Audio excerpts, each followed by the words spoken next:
Well, what is going on, ladies and gentlemen of the internet? It's your boy D-Wizzle. Thank you as always for tuning back into the channel. This is episode 6 of the D-Wizzle podcast. And if you guys been keeping up with all the podcasts that I've been doing, you would know that we just wrapped up our Marvel Cinematic Universe series, at least till 2019, till 2 more movies come out. But yeah, we reviewed all the films in the MCU from Iron Man to Ant-Man and the Wasp. If you guys haven't watched those, I will leave links in the description below so you guys can watch them. But today, we're not going to be reviewing stuff necessarily, but we're going to be doing some rankings, because we will be doing the rankings of all the Marvel Cinematic Universe films, all 20 films. We'll be ranking them from worst to best, and I have some special guests with me to do that. Returning to the podcast after, I don't know how long of a hiatus, we have Dr. Nick. Yeah. And also we have, returning to the podcast, once again, fellow YouTuber, we have GRUBE. Just a correction, there's actually 3 movies coming next year, because Spider-Man Far From Home is coming next year as well. Spider-Man Far From Home is coming next year? July 5th. I didn't know they were ready. Okay. That's so Captain Marvel, Avengers 4, and Spider-Man 2. It's crazy. So 3 movies. Yeah, I keep forgetting that they're releasing 3 movies a year now. But anyway, hi guys! Yeah. So yeah, I'm glad to have these 2 back. I wish Captain Eagle and Crimson Amazon were here, but sadly they had to deal with some baby business. If you guys haven't watched the previous podcast, Crimson Amazon and Captain Eagle are having a baby, and I'm the godfather. I'm so excited. But yeah, they had to deal with some baby stuff today, so hopefully they'll be in the next one. I really wish they were here though, because you know they were, especially Captain Eagle. He's been reviewing the most of the movies with us, so. I might have to do an MCU ranking part 2. I don't know. We have to see how it goes. But don't worry, we have Dr. Nick and Ruby here today. Yeah, so I'm sure there'll still be an exciting conversation here today. So how this is going to work is that I really do want to know about this. Oh, you don't know how things are going to run. Okay, it's simple. So each of us, one at a time, we're going to go down our lists of movies from worst to best. I was going to have us do we all do 20, 20, 20, and then 19, 19, 19, but that was going to be kind of a mess. So we're going to do one at a time. We're all just going to go down our list, and that's pretty much how it's going to go. And then each movie that's in the ranking, you just give a brief summary of why it's on that ranking. Like 20 is Captain America: The Winter Soldier, even though it's not accurate at all. But here's why I said that. Brief description. Your ass on the ground. Yeah, I would throw my ass on the ground. Yeah, but that's just an example. That's how things are gonna go.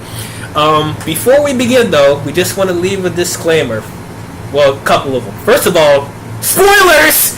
This spoiler-filled discussion. First of all, if you haven't been keeping up with the podcast up to this point and you're expecting this to be spoiler-free, I don't know what to tell you. But yeah, we reviewed all the films, so at this point it's going to be spoilers everywhere. So if you haven't watched the films or if you haven't watched our podcasts, you have been warned at this point. And number 2, we know most likely our lists are not going to be like everyone else's lists. There's going to be certain movies that are ranked lower or ranked higher. And that's okay. Your list don't have to be matching with our list. You know, it's based on how we feel about the film and how good the quality of the film was. So, if you guys don't agree with our list, don't be typing in the comments, "Oh my God, you're stupid. What's wrong?" No. Let's have a civil conversation. And civil. I said civil. I already don't even know what Dwayne's list is, and I already hate it. Yeah, that's the thing. Like I didn't want anybody to tell. I didn't want anybody to say what was on their list at all. I didn't, because I want it to be a surprise. Because I think it would be more interesting if we came here, blind. So that's how it's gonna go. So number 1 is Avengers. This is a Marvel podcast. That comes later. DC comes later. But yeah. So nice reference. See, I like. Boom. But anyway, that's how it's gonna go. So I do encourage you guys in the comments to leave your list of what from worst to best, your Marvel list. Go ahead and type them in the comments how you feel about them, and we're gonna get this stuff started. So The Dark World sucks.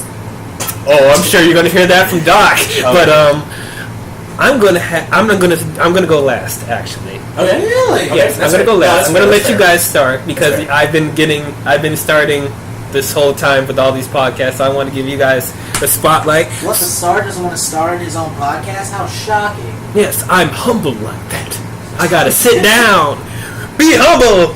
He's not Sit down. from Murder on the Orient Express. I'm sorry, what? I didn't understand that. No, that's okay. I didn't even hear you. It's okay. Oh, also, if you guys hear some noise in the background, it's the fan because it's really hot here in Detroit. What a surprise. But we have a fan in the background, so we're going to try our best to speak up. Oh, yeah, they really love us because we're really hot. You're right? I don't have a girlfriend, so... Well, I do. Good for you! Yay. And then Nick just gets some hoes on the side.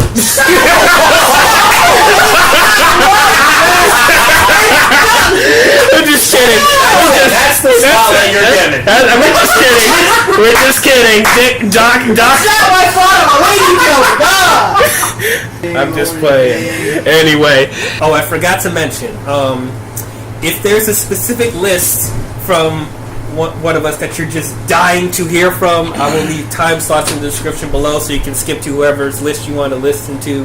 Oh, cool. So I'm only going to hear my list. Yeah, you're funny. It's my channel. Yeah.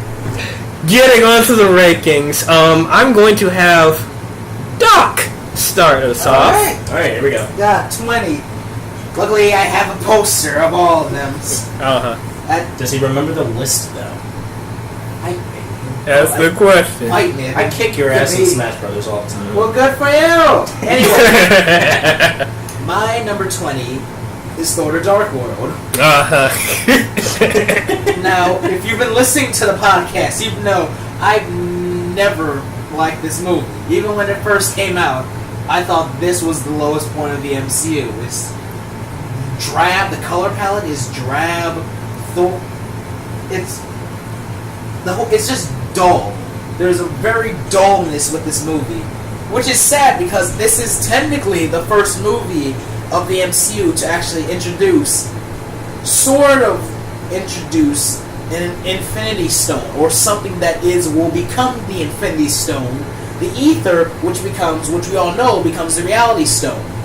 So really, number 20, Thor: The Dark World, I just don't like it. Uh-huh. Number 19 will have to go to Captain America: The First Avenger. Whoa! Whoa! Yeah, you gotta explain that one. Wow! Start talking. I did not see that coming. So, Okay. I've made it clear. So, my number 20. So I've made it clear before we got Chris Evans as Captain America, he was my least favorite Marvel superhero. I did not like him. I thought he was a true product of the times. So when I found out, hey, we're having a Captain America movie, I was not excited. I was like, oh my god. And when the movie came out, it's not as bad as Thor: Dark World. I will give it that. But honestly, when I first saw it, I fell asleep watching it. Now, I usually like period pieces. I usually love periods of the pieces. If honest to God, if I was not an actor, I probably would have become a history teacher. I was gonna say, this is basically just like a historical... Yeah, it's like the biggest historical movie. Yeah, it's the most historical of the MCU until Captain Marvel in the future. But I didn't think it was great. Although it has its points, it's not... Captain America only goes up from there. Okay. Number 18 is Iron Man 3. Actually, redacted. Not Iron Man 3, Iron Man 2.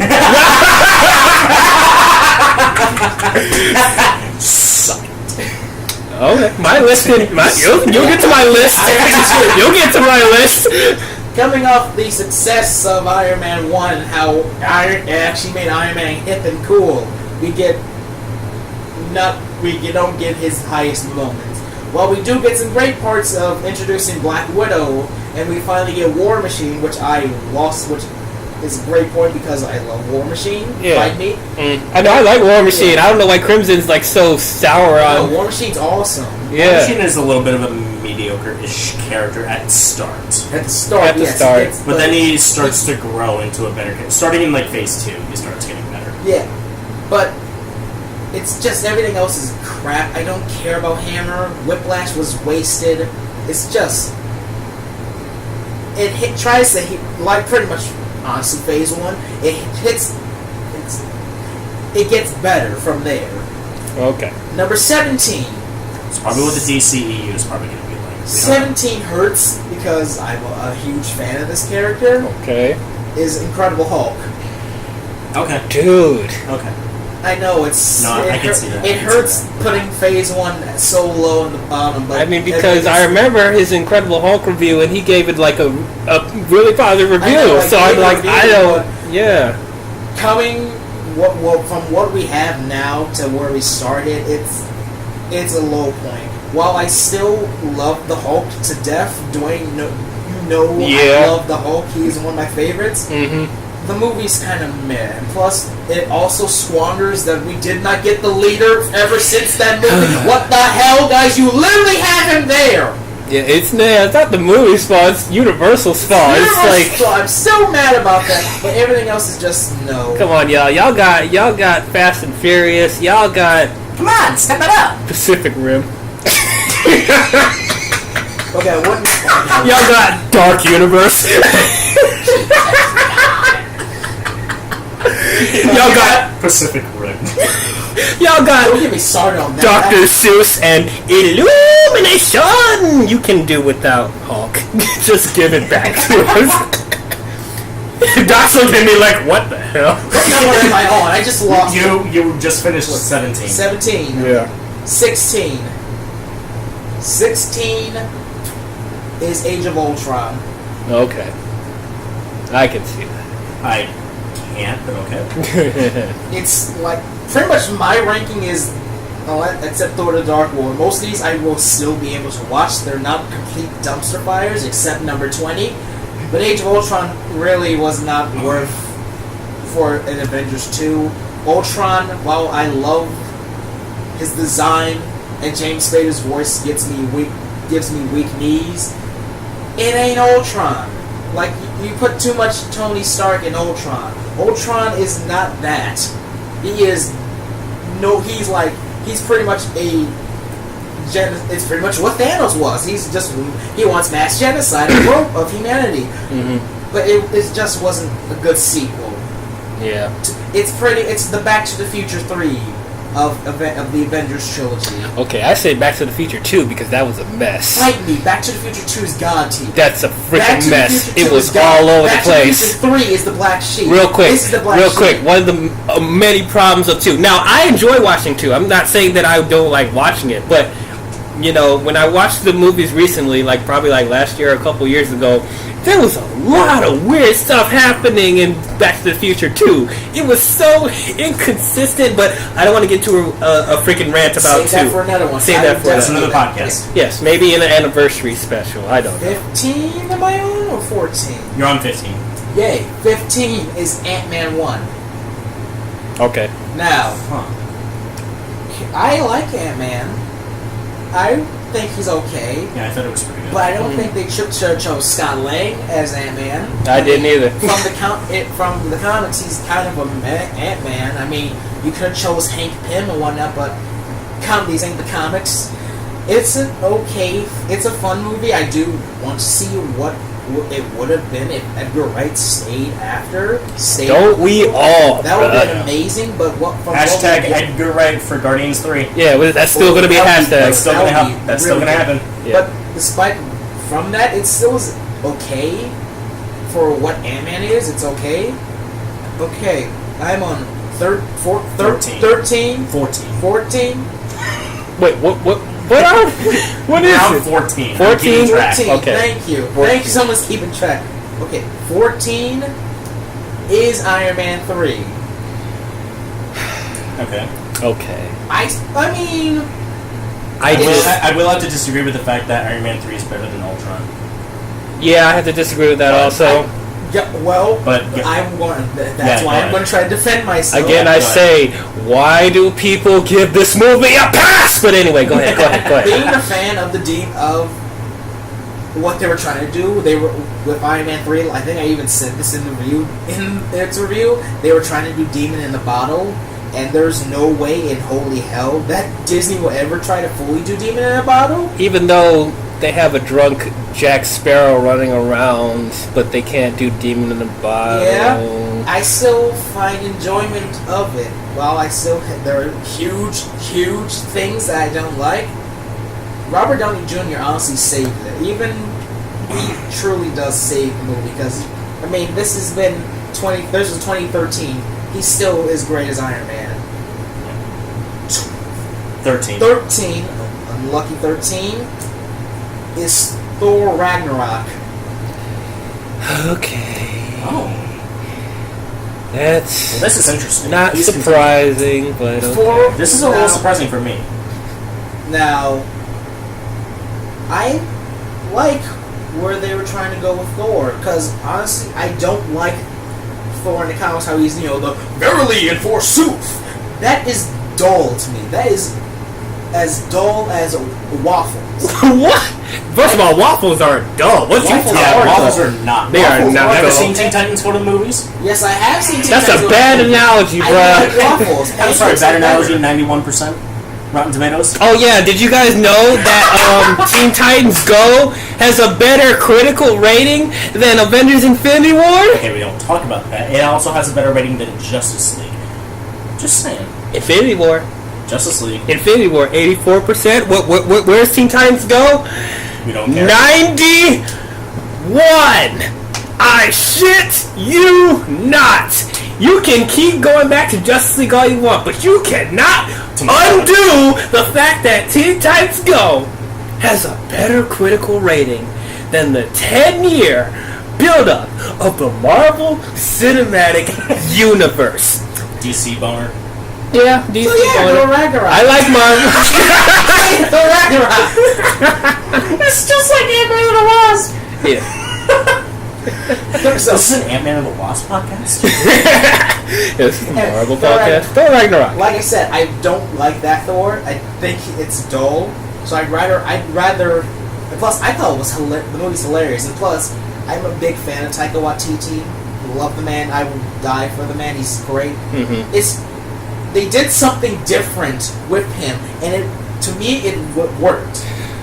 Okay, yeah. I personally, I don't like the argument. Oh, they did something different. You'll hear me expand more on that when we talk about Star Wars. But So, 12 Yep, goes to Guardians Guardians Volume 1. Whoa! No, you didn't say Guardians 2 in your list yet. So, wait. first of all, Actually, Wait a minute. they didn't let me finish. Guardians Volume 2. what are these curveballs you're doing, bruh? This is so I rough. got jokes for these! Oh, this is gonna be a mess editing this crap, Just bruh. letting you know. Alright, so. Volume 2. Volume 2.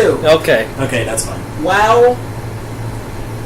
It really goes out of ways of Peter Quill's origins, because in the comics, Ego is not Peter's father, not even in the slightest, and Kurt Russell is literally just a snack as Ego.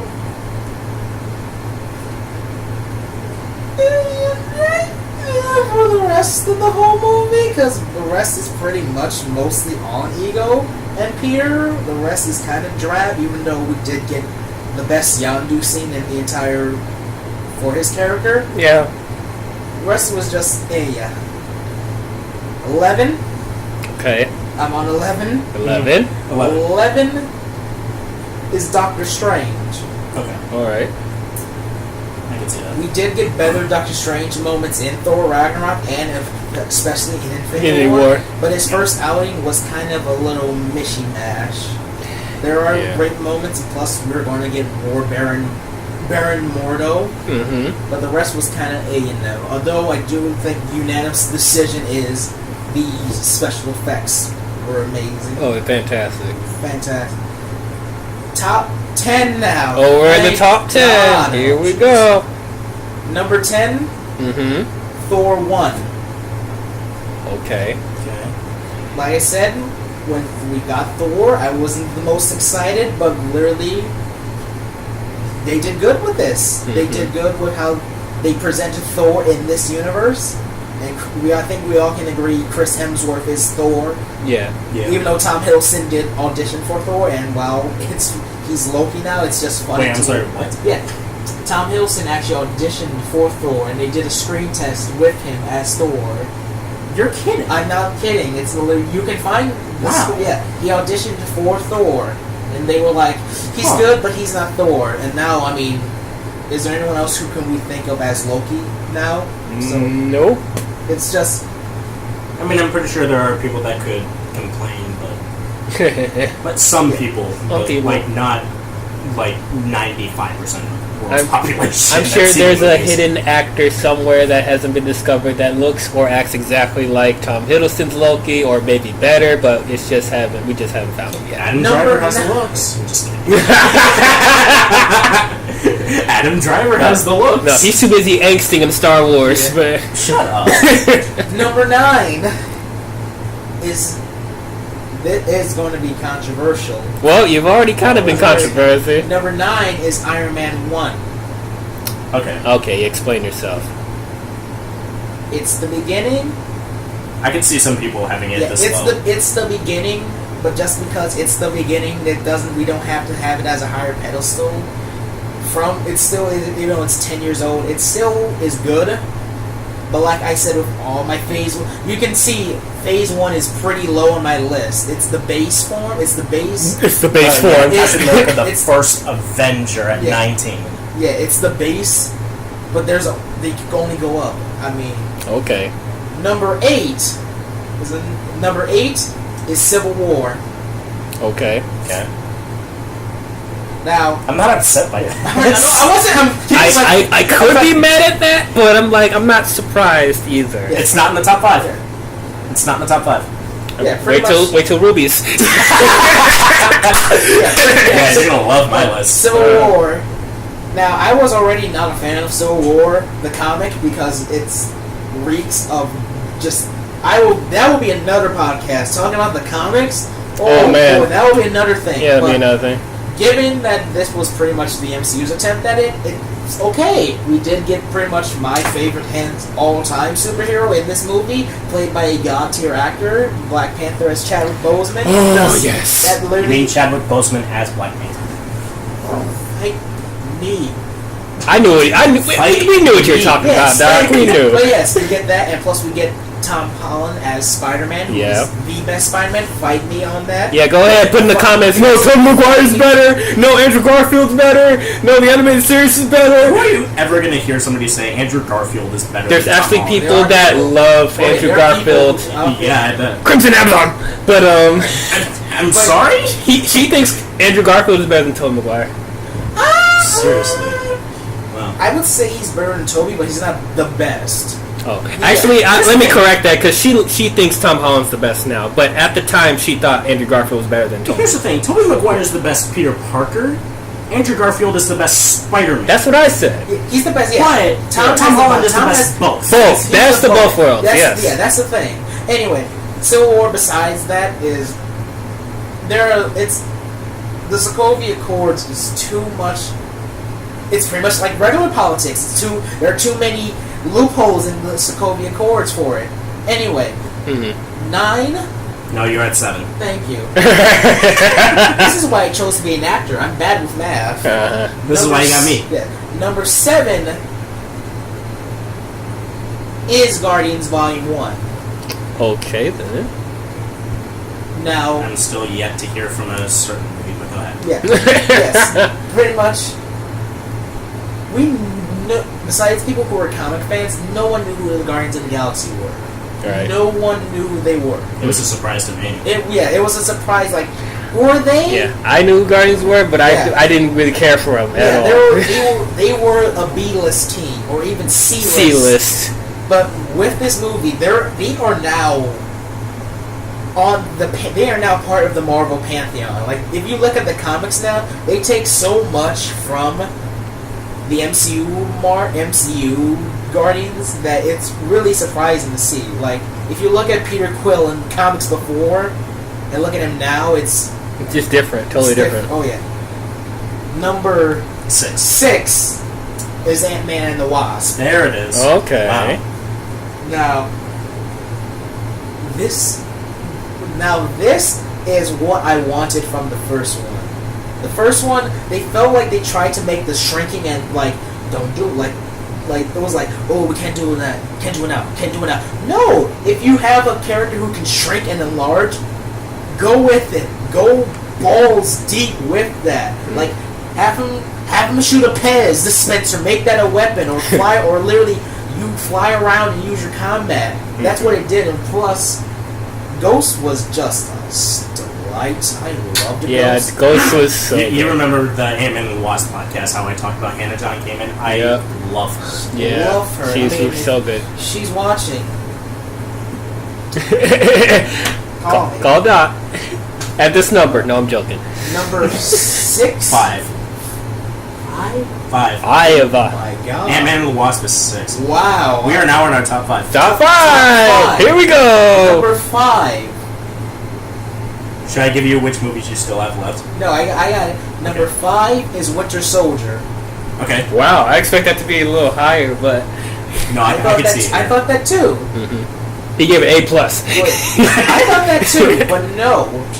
This was just a shock. Because we had First Avenger. Mm-hmm. Like I said, First Avenger is at the bottom. Mm-hmm. This took Captain America somewhere different. Mm-hmm. And once I found out that it was about the Winter Soldier, and I loved the Winter Soldier comic, I was all for it. And plus, the reveal of when Bucky is the Winter Soldier, I watched that reveal, and oh my god, it was just a delight. And plus, it's honestly, prior to Infinity War, I think this is the darkest the MCU gets, with, government espionage. Before Infinity War. Yeah. And Black Panther to an extent. Before Infinity War, Black Panther, this is the darkest it gets. And Iron Man. First Iron Man. Civil War, arguably speaking. Yeah, like I said, the first Iron Man. Iron Man, pre-Phase 3. Yeah. This is the darkest the MCU gets. Yeah, this is where it starts to pick up. Number 4 on my list. Okay. What do I have left? You have... Do you want me to tell you which ones? Yes. Okay. Number 4 is Avengers 1. Dun, dun, dun, dun,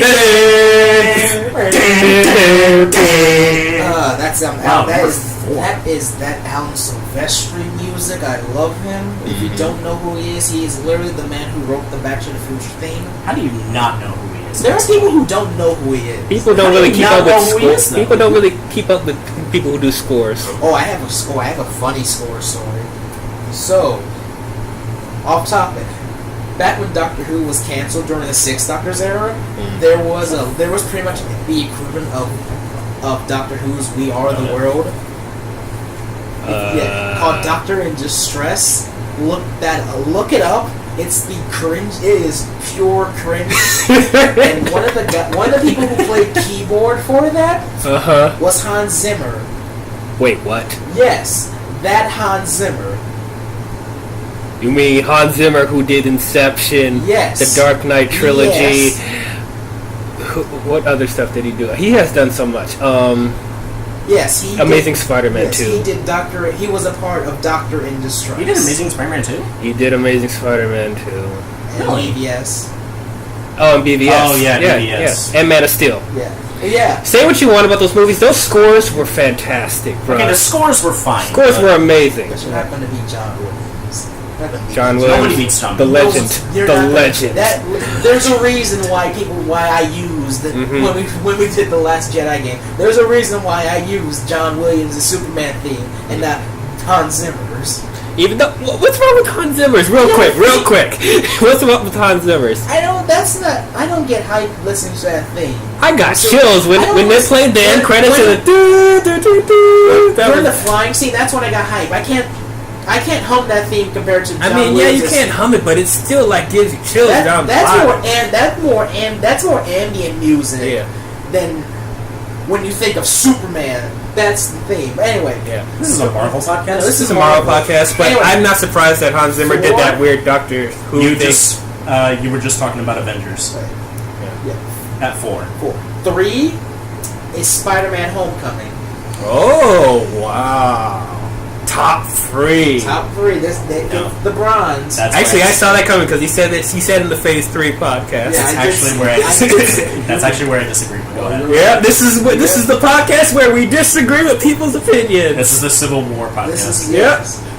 I love this movie.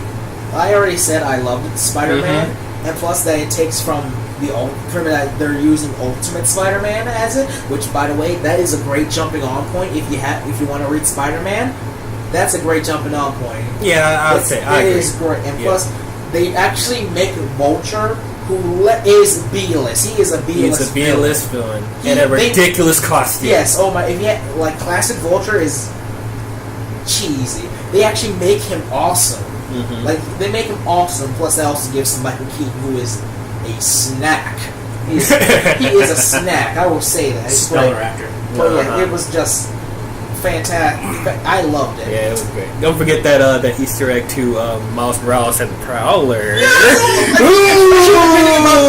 Miles Morales is in the MCU, and I hope he comes. He hasn't had to be Spider-Man yet, but show him.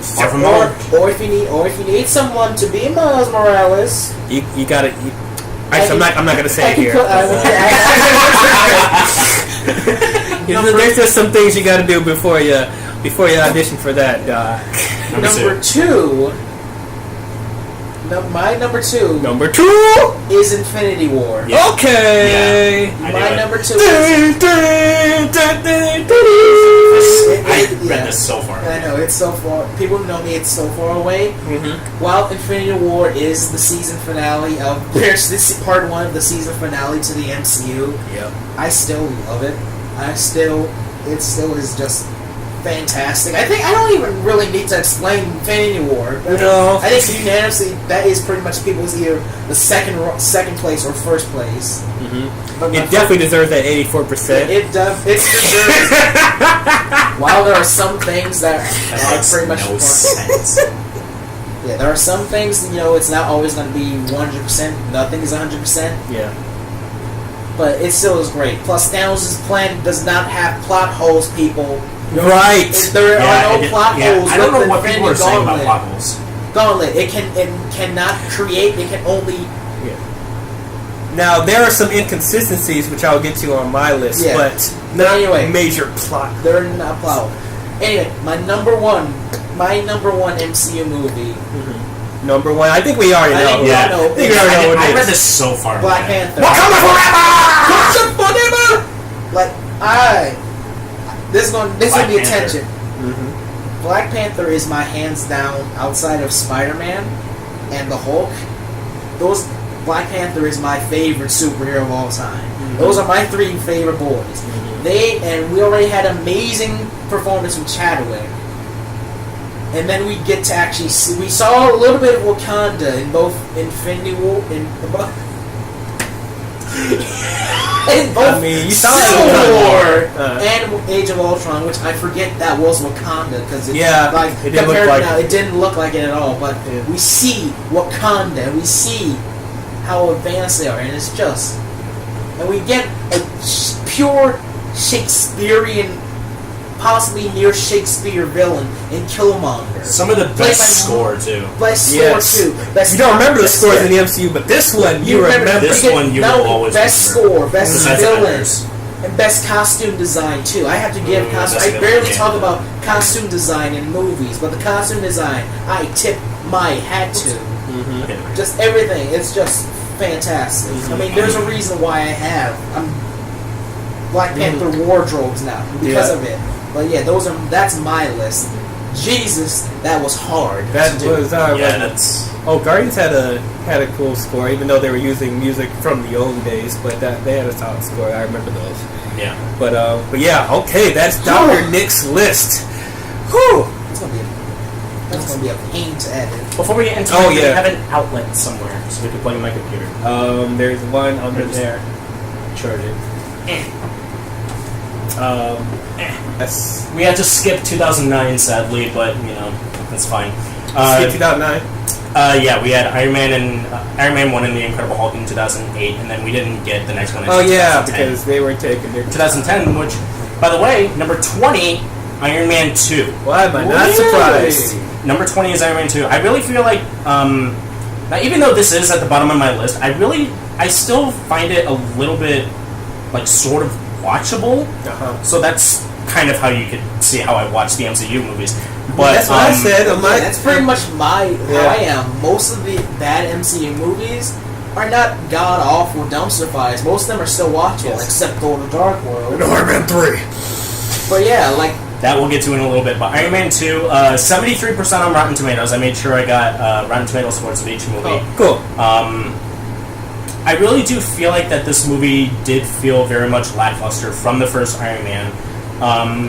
Because it had too much follow-up on Tony Stark from Iron Man 2, where we had to talk about Tony Stark and Pepper Potts, Tony Stark and War Machine, Tony Stark and Whiplash, Tony Stark and Justin Hammer, Tony Stark and the Government, Tony Stark and S.H.I.E.L.D. and Nick Fury and Black Widow, Tony and his alcoholism. It's just too much Tony and his heart condition. Tony and his heart conditions, and it's just too much Tony for me to follow up on.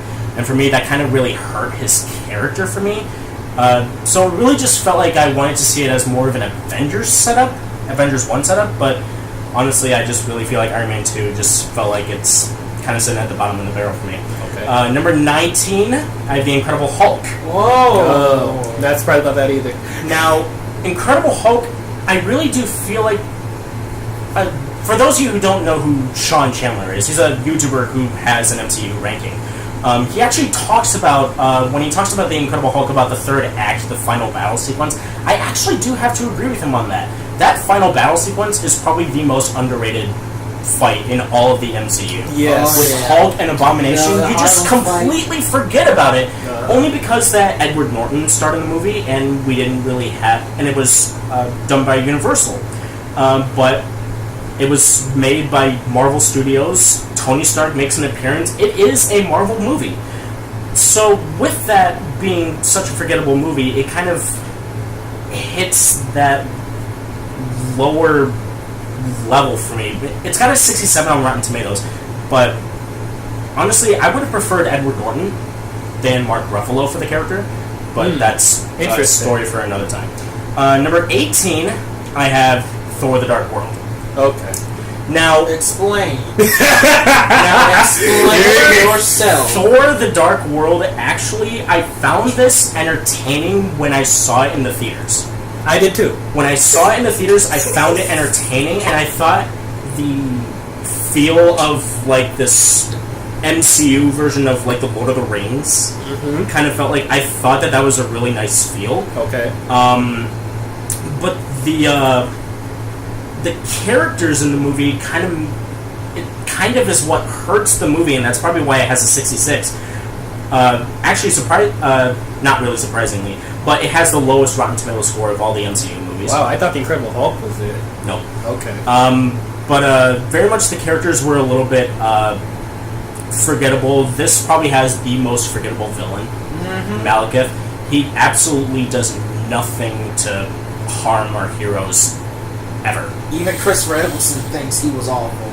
Yes, and we didn't really get that much better chemistry between Thor and Jane either, even though it's a little bit disappointing for me, only because I adore Natalie Portman so much. Okay. Okay, you can argue that all you want. I still love her to death. Okay, Padme wasn't that bad in the prequels. Yeah, she wasn't a bad character, and definitely not a bad actress either. I love her to death. But just the way that the story was structured and the characters, it just kind of makes me have to put it at 18. Number 17 is Iron Man 3. Okay, now explain yourself! Explain! Now, following up from the Avenger, this is really hard to do, I hope you guys realize. Oh, I know! Wait till you get to my list, everyone's gonna be screaming at me through the computer, in the comments, like everyone's... So, Iron Man 3, coming off of the first Avengers, I really do feel like that this was a good setup for the future Phase 2. Okay. Shane Black's dialogue for Tony Stark is on point. I don't care what anybody else says in the comments, it is on point. This is probably one... It's not the worst Tony Stark performance we've seen. For sure. It is not one of the worst. Actually, I might have to agree with you on that. That's what because there are other movies that I'm going to talk about later that I hated. I despise Tony Stark, but that's for later.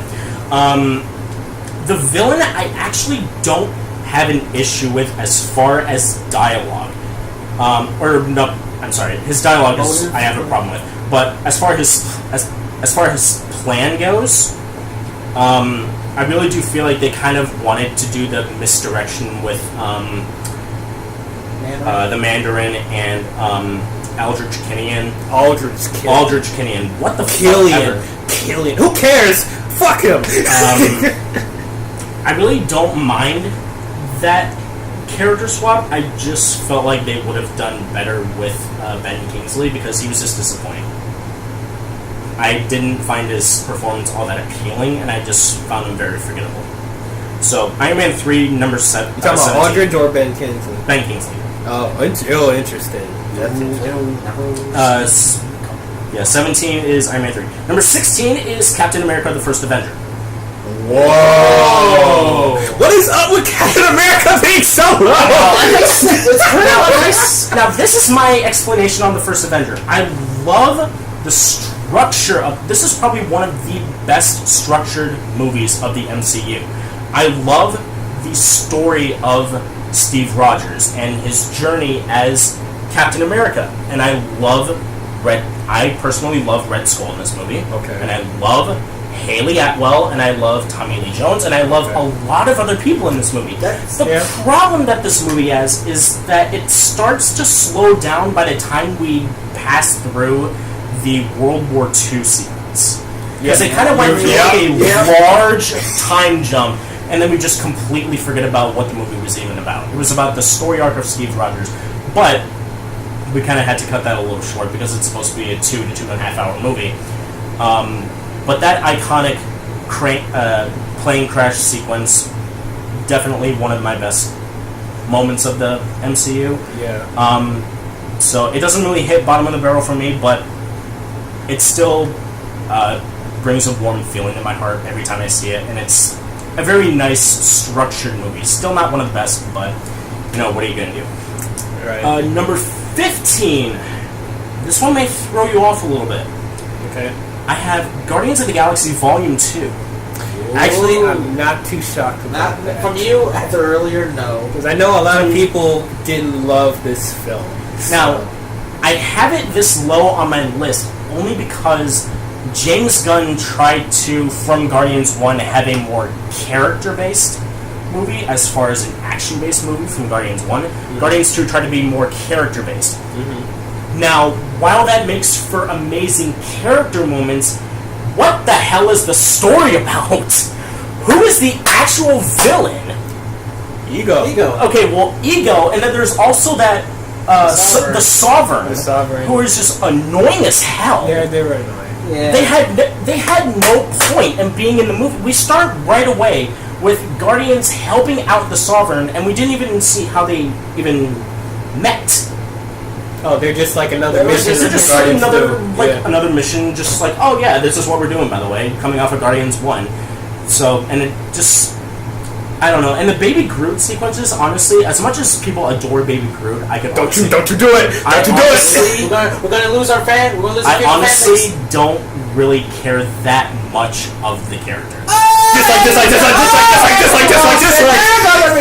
Comments! As much as he's adorable in this movie, I don't really think it's a great character. But he does have cute moments. Okay. But the only cute moments that I could ever find him in were with the Yondu scenes. Which, by the way, any Yondu scene in Guardians 2 is his best moments. Yep. In any MCU movie, I am so mad that they killed him off. Me too. Spoilers.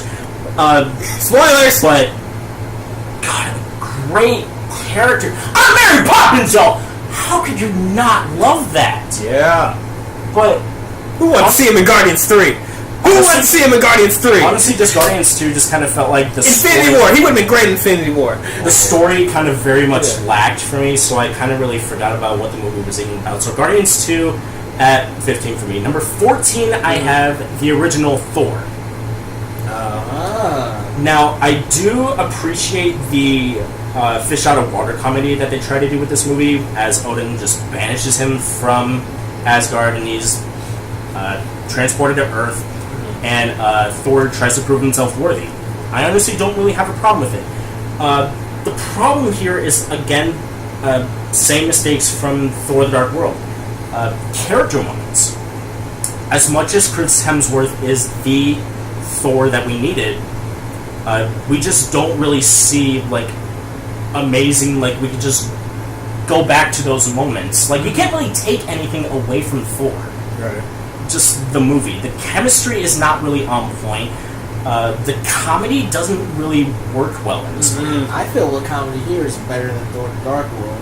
I mean, it does. Yeah, because Thor: The Dark World is more of a serious kind of movie, as much as, like, in this movie where you just have to, like, accept it for what it is, I guess. I thought Thor was more serious in the Dark World. Yeah, so Thor was more serious in the Dark World, as much as he was trying to be funny in the Dark World.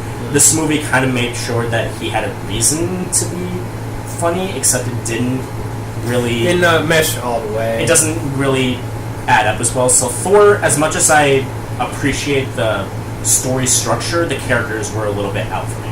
Something I forget about this movie, Thor 1. I forget Hawkeye made his first appearance in Thor 1. Hawkeye does make his first appearance in Thor 1. I forget that every time I watch it. I honestly think that it's one of his best moments.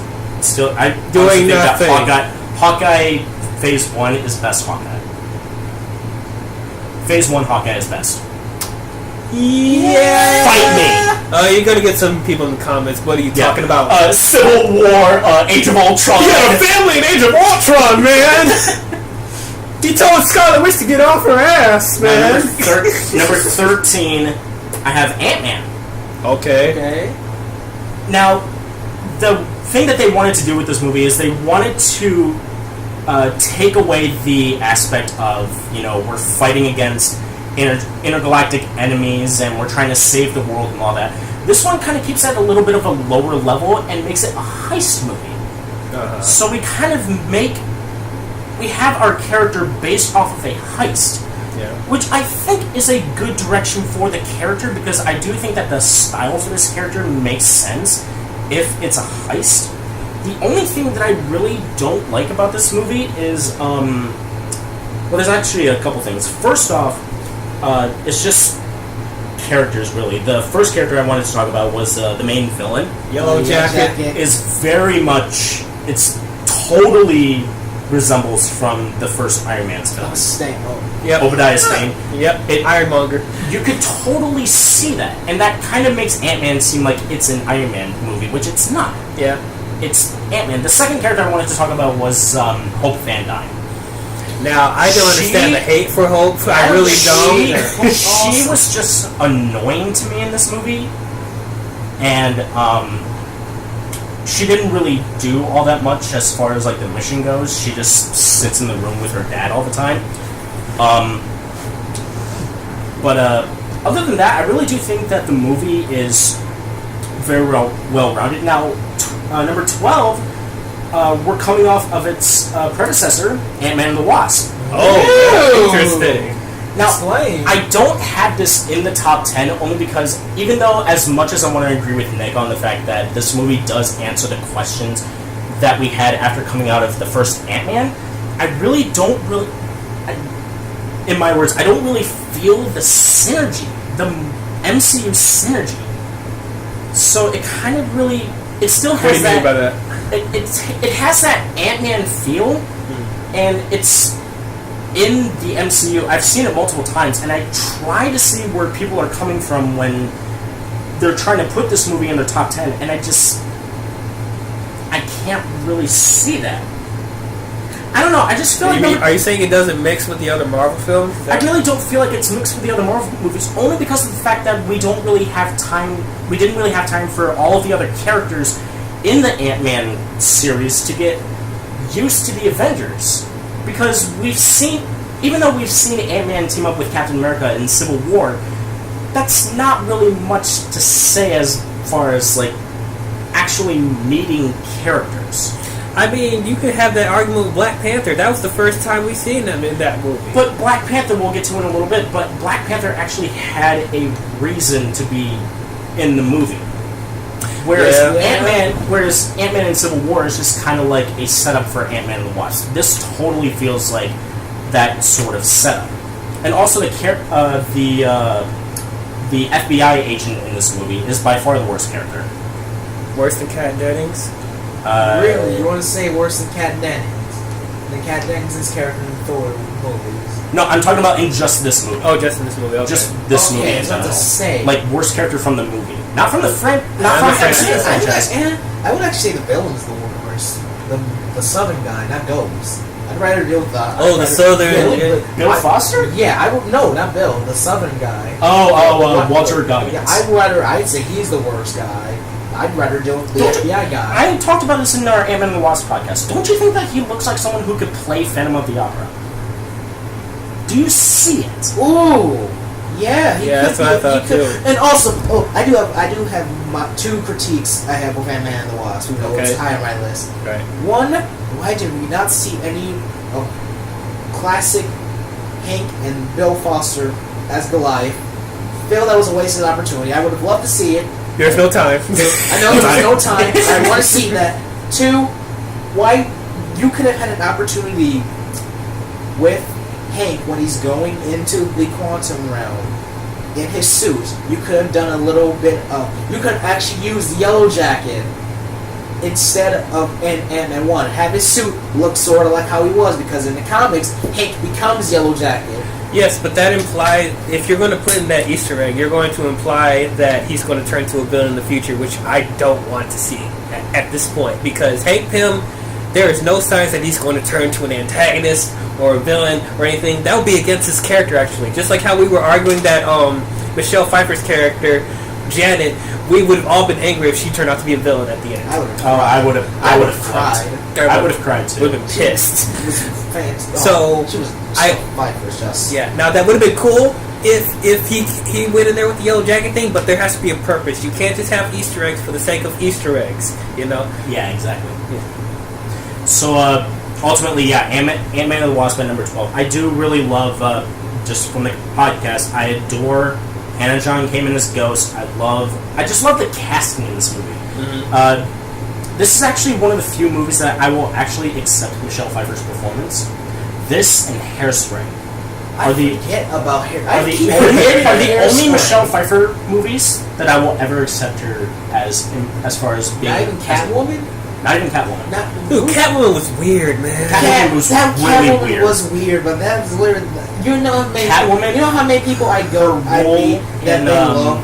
know people love Michelle Pfeiffer. People love Batman Returns, and I'm just like, I like Batman Returns. Fight me. I'll fight you. That movie's freaking weird. It's weird because it's good. It's dark. Tim Burton just wiped his ass with that film. I'm just like, that's not my Penguin. That's the only. That's the only. Batman is barely in this film. Like, literally, he's only in it for the Batman. He's actually, as Batman, he's only in it for like maybe 10 minutes. Guys, Marvel podcast. This is a Marvel podcast. But anyway, Marvel. I cannot wait till we get to the DC podcast so we can just let loose, man.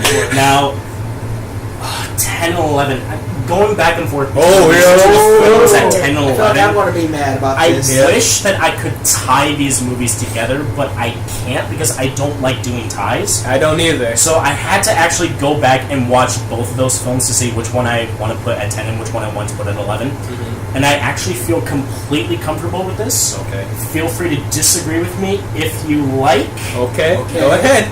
Number 11. Okay. Spider-Man Homecoming. Oh. Okay.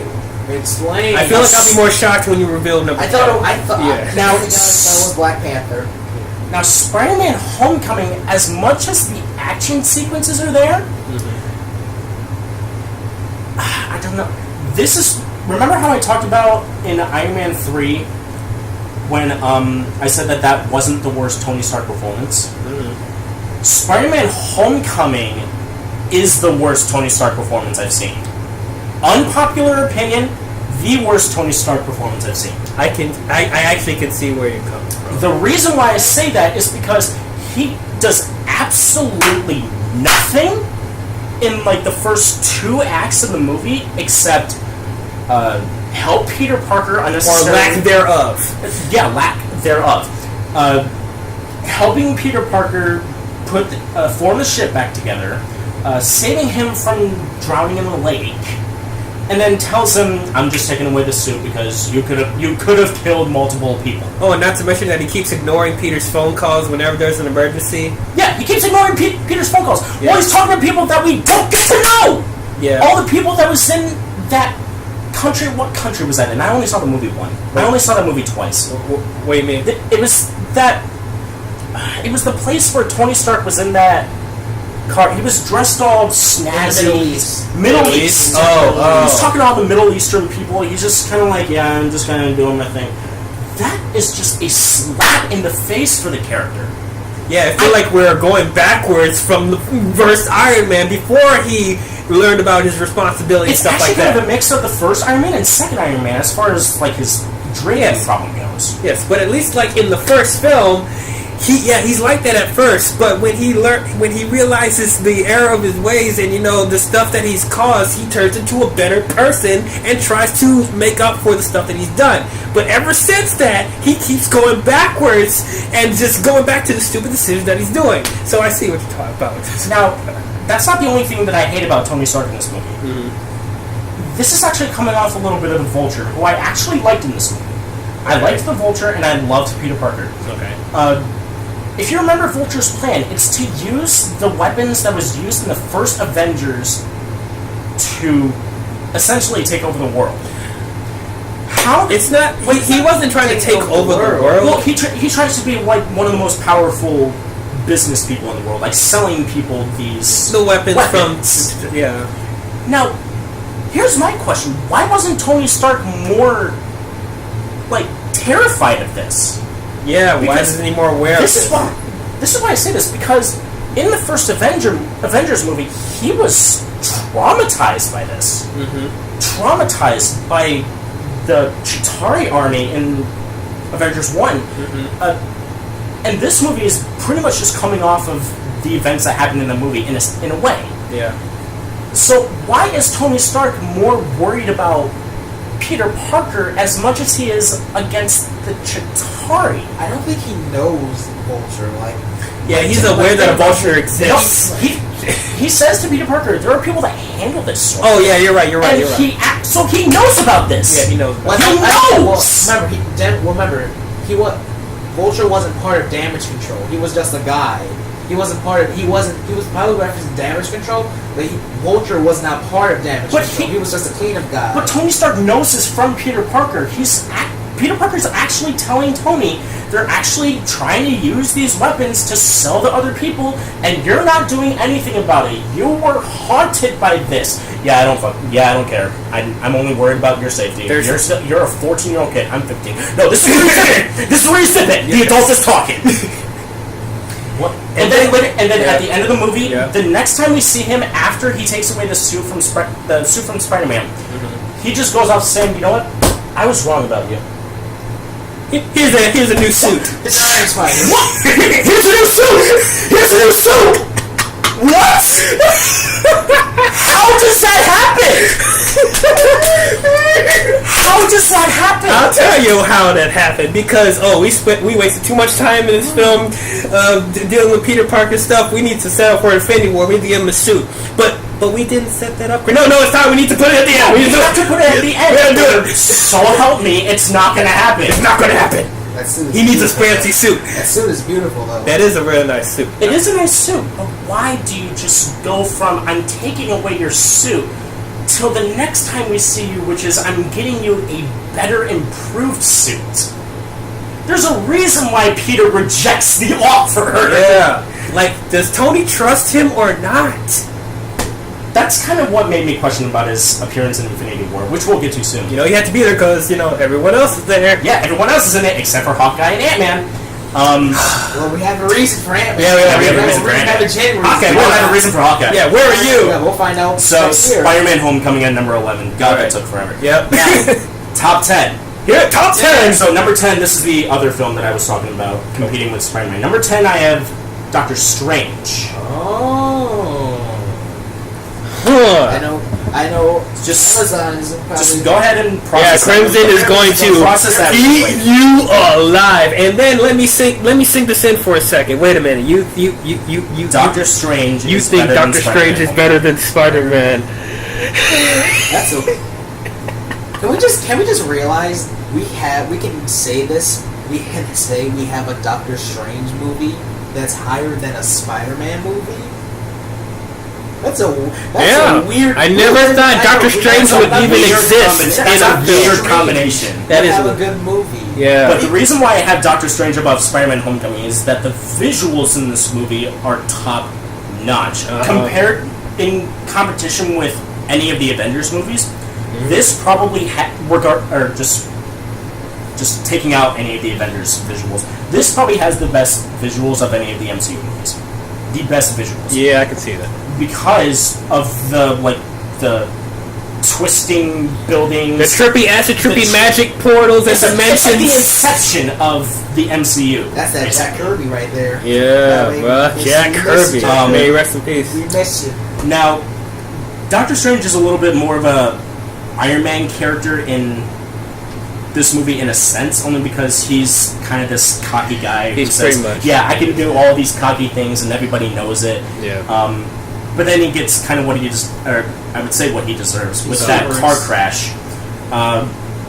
And then he goes off to see the Ancient One to learn the Master of the Mystic Arts. Right. Or to become the Master of the Mystic Arts. Right. Which we are then introduced to the Time Stone. Yep. Which plays a really important role in the MCU. Yep. So that kind of makes me want to question, do I put it above Spider-Man? Because Time Stone is, I guess, really important right now over all of the other ones. Yeah. If you guys seen Over Infinity any War. of the other ones. If you haven't seen Infinity War, go ahead. It's on Blu-ray. But it definitely has the characters and the visuals. The story is a little bit forgettable for me, and it also has another one of those forgettable villains. Not Dormammu, the Caecilius. yeah. but the Dormammu scene. Dormammu, I've come to bargain 10 million times. I still That was genius. I'll talk about that I on know. my list. I like the scene, but I feel like they squandered Dormammu. They kind of this did. because Dormammu is pretty much he is a big baddie. He's pretty much He is, yeah. on a Thanos level of big baddies, and you just Yeah. squander him. Just for like, a minute. I feel like Now, let's not... Just like lose- Surtur. Let's not lose hope on Dormammu, though, because he only was bargained to be banished from coming to Earth. So what if we see him at another destination in another movie? High hopes. I understand that. High hopes. But it could happen in Avengers 4. Nightmare. Nightmare. I think they confirmed Nightmare is going to be in Doctor Strange too. I think they confirmed that. Uh-huh.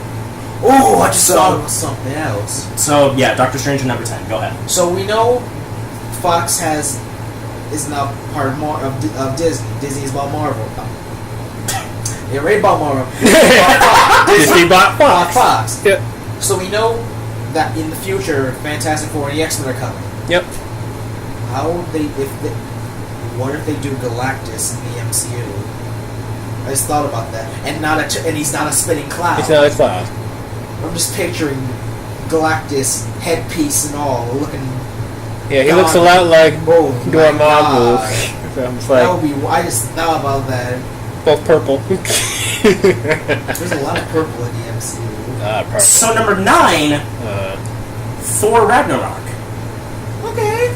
Now, with this movie, they decided, you know what, Thor and Thor the Dark World aren't really working out, so they decided to crank up the color schemes, crank up the humor, crank up just the storytelling in general, and on some levels it works. Okay. This is probably the most improved Thor since the 2 previous Thor movies. As much as we love a serious Thor, that's literally the only thing we've been seeing from him before Ragnarok. I agree.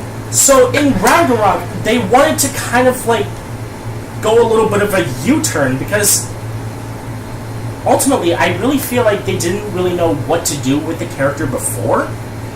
So to make him sort of this comedic, like, oh yeah, I'm just, telling you all my stories, and like, yeah, I did this and all that. I actually kind of see that from Chris Hemsworth doing that with the character of Thor. And the villain, Hela, is a Hela goddess. Yeah, jokes. But yeah, she was better than you. Yeah, she was so good. Mr. Guardian's twist. Call me M. Night Shyamalan. Shyamalan is better twisting you, and I hate Shyamalan. I will say this is probably the worst Hulk that we've seen from the MCU. Whoa! What the? I do not like comedic Hulk. I can see comedic Bruce Banner. I do not see comedic Hulk. Bruce Banner's not really a comedic guy. And also, honestly, that sequence with Hulk and Thor talking after Hulk's bath, that really just kind of slowed the movie down a little bit. I honestly kind of felt like, okay, we kind of need to speed it up a little bit. You got to get off that plane eventually. So, ultimately, the characters are there and the story is there, but it's just not anywhere near, like, it's not top 5, as many other people would have it. I'm happy we finally have Hulk talking in the MCU. Yeah, I'm finally happy we have that, because the Hulk can talk. I mean, even the Hulk can speak in full sentences in comics. I'm finally glad we're finally having him actually talk instead of just being, grunting and growling. If you guys watch Avengers Earth's Mightiest Heroes, there's like this awesome character dynamic between Bruce Banner and the Hulk, where the Hulk is actually as intelligent as Bruce Banner. Like, that was amazing. So, but yeah, I agree. Just another thing I thought about for Avengers 4. What if, because they confirmed now why Hulk hasn't come out of Bruce Banner in Infinity War, what if we get World Breaker Hulk, or Super Strong Hulk in Avengers 4? Berserker Hulk? That, pretty much. I don't think they're ready for You that think yet. they're ready for World Breaker? No, because in order to do that, you have to make sure that you have to set up all the power levels in the MCU, and you have to make sure that the power, because Worldbreaker Hulk is probably the most powerful being in the Marvel Universe, if not one of them. So if you introduce Worldbreaker Hulk, he literally becomes God at that point, and who's going to beat him. So you have to suspend your disbelief with certain things, and then you have to make sure that certain power levels don't overpower other certain power levels, which is why I had some inconsistency problems with Infinity War, which I'll get to on my list. But it will be great, but I want to Planet Hulk first. World War Hulk. That's what I want. World War Hulk. Yeah, that's what I want. Planet Hulk. So, Thor Ragnarok, number 9. Number 8 is, we probably already kind of forgot about this, but Avengers Age of Ultron. Now, I do like the direction of this movie, where it kind of starts off this new branch of teases, where they start to tease us with that Captain America and Iron Man rivalry a little bit more. And they also had, honestly, this is probably disagreeing with you, but I honestly think that this is a damn good Ultron. I disagree with you too, because this is one of my favorite villains of the MCU, because that's one of your favorite villains of the MCU. I love the voicing, and I like his plan, because it actually makes a big influence on the MCU, even though we don't really hear from him as much throughout. What was his plan? I forgot. His plan was to take a giant chunk of land. No, his plan was to kind of go off of the phrase "peace in our time." So in his view, it's kind of like he wants to wipe out the entire human race, especially the Avengers, and kind of make it more of a planet full of robots.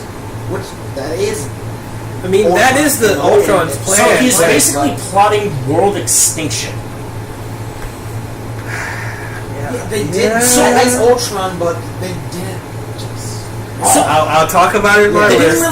They didn't really educate us that well about it, but I honestly do see where they wanted to go with it, and I respect it. As far as introducing characters go, I do love Scarlet Witch, but Elizabeth Olsen's accent is just not good. Yeah, that was not good. I'm glad she just didn't do it in Infinity War. As much as I love her in any movie in the MCU that she's in, she just has a really bad accent. And I'm kind of a little bit glad at this point that they killed off Quicksilver, because he was just a little bit one of those forgettable heroes for me, and I just kind of felt like, you know what, that was just kind of necessary. And yeah, too, Quicksilver's running around, so it would have been kind of confusing to the casual moviegoer. Yeah.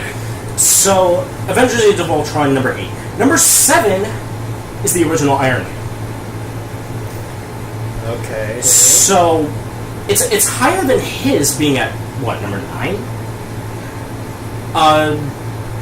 It's the start of the MCU. You're not really gonna have an all-out, like, amazing time just, like, watching this, like, holy crap, amazing movie.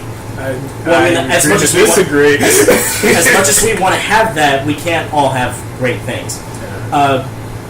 This is definitely one of the best Tony Starks we've had, and it's a good send-off to the MCU because it starts that trend of, you know, we're gonna get a start-off point. It's a good start-off point as far as, like, we're gonna get more characters, as in terms of, like, the end credits scene, which nobody expected. Nobody saw coming. No. Like, nobody expected. Nick Fury, Sam Jackson, Eye Patch, walking from the shadow. Nick Fury, director of S.H.I.E.L.D. I come to talk about the Avenger Initiative. And we all thought, you're lying! You're lying! That's not happening. 4 years later, we get a movie of it. 4 years. Yeah. But honestly, I do love the action. I love the characters. It's just not really top 5 worthy for me. Even though it's some of my fans. It's not. It's got a 94% on Rotten Tomatoes, but it's not really like. This is one of those movies where I'm just kind of like, I understand where all of you guys are coming from, and you guys probably respect the movie as far as like putting it somewhere in your top 5, maybe number 1 if you're diehards. You guys, it's probably the movie for you. It's just not for me. Okay, that's fair. That's fair. So Iron Man number 7.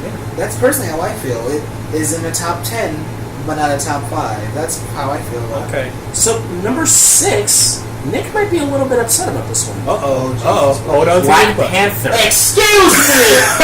You are out of your damn mind, boy! Wakanda for a week! We saw it together! What number 6, that doesn't mean anything. Number 6 is Black Panther. Wakanda never! No, what's interesting actually is that this is the MCU movie that has the highest scoring of Rotten Tomatoes. Wait, Black Panther does? Yeah, it's got the highest Rotten Tomato score. It's got a 97%. Wow. That is pretty damn good. Damn. Now, the chemistry in this movie is on point. The characters are on point. Killmonger is one of, if not the best villains of the MCU. Yes. One of. He's not the best. He's number 2. He's number 2. Number 3 or 2. Somewhere around as far Loki and Thor. Loki and Thanos. Loki and Thanos. Loki. Like, here's my. Loki just kind of transformed more into like an anti-hero. He was to me, he was always an anti. He wasn't a full villain. Like, Killmonger is a villain. Loki is pretty much an anti-hero. That's what I'm kind of. But that's our argument. Winter Soldier. People forget Winter Soldier was one of the best villains in the MCU, but then he turned to it. Ended up becoming an anti-hero. Yes. But all around, I do think that the story is structured really well. We got to see Andy Serkis and Martin Freeman again on screen together since The Hobbit. It was one of my most magical moments of that movie. I just adored every moment of it. The visual of Wakanda is just like, take me to Wakanda.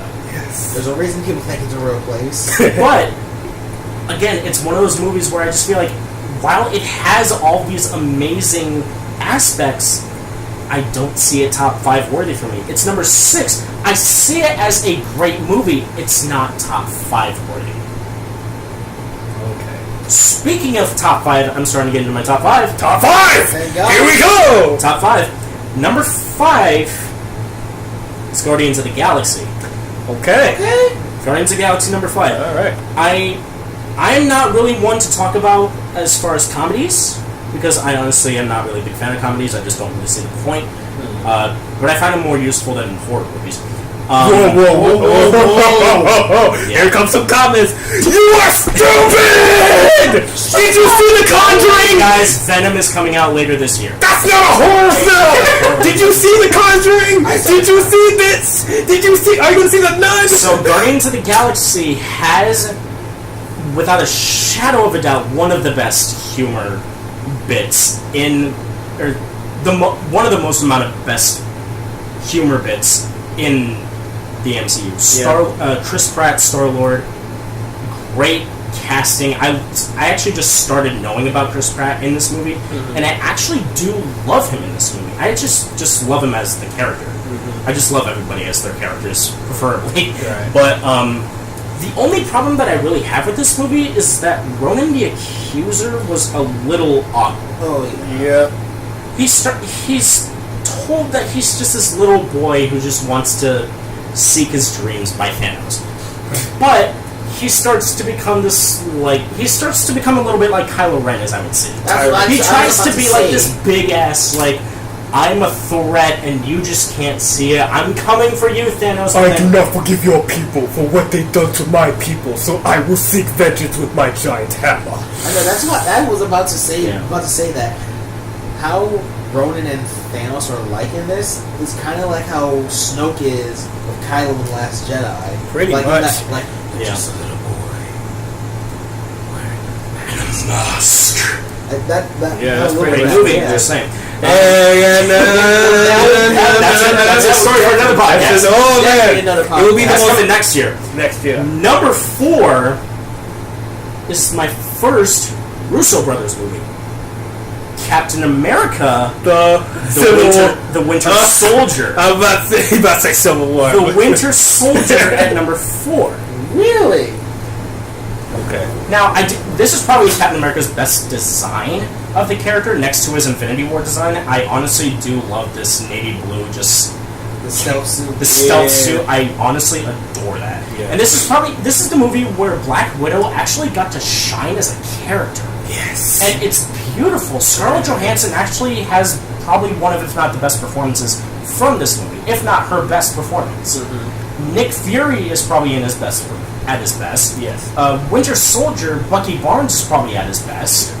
The villain is actually very interesting. Yeah. He's more of that government. He kind of reminds me of a little bit of a Donald Trump-ish. I don't really like saying that, but that's kind of what you see from the character. He's kind of this government person who wants to be in control of everybody. He's not really that much of a combat fighter. That's kind of more of the Winter Soldier's field, but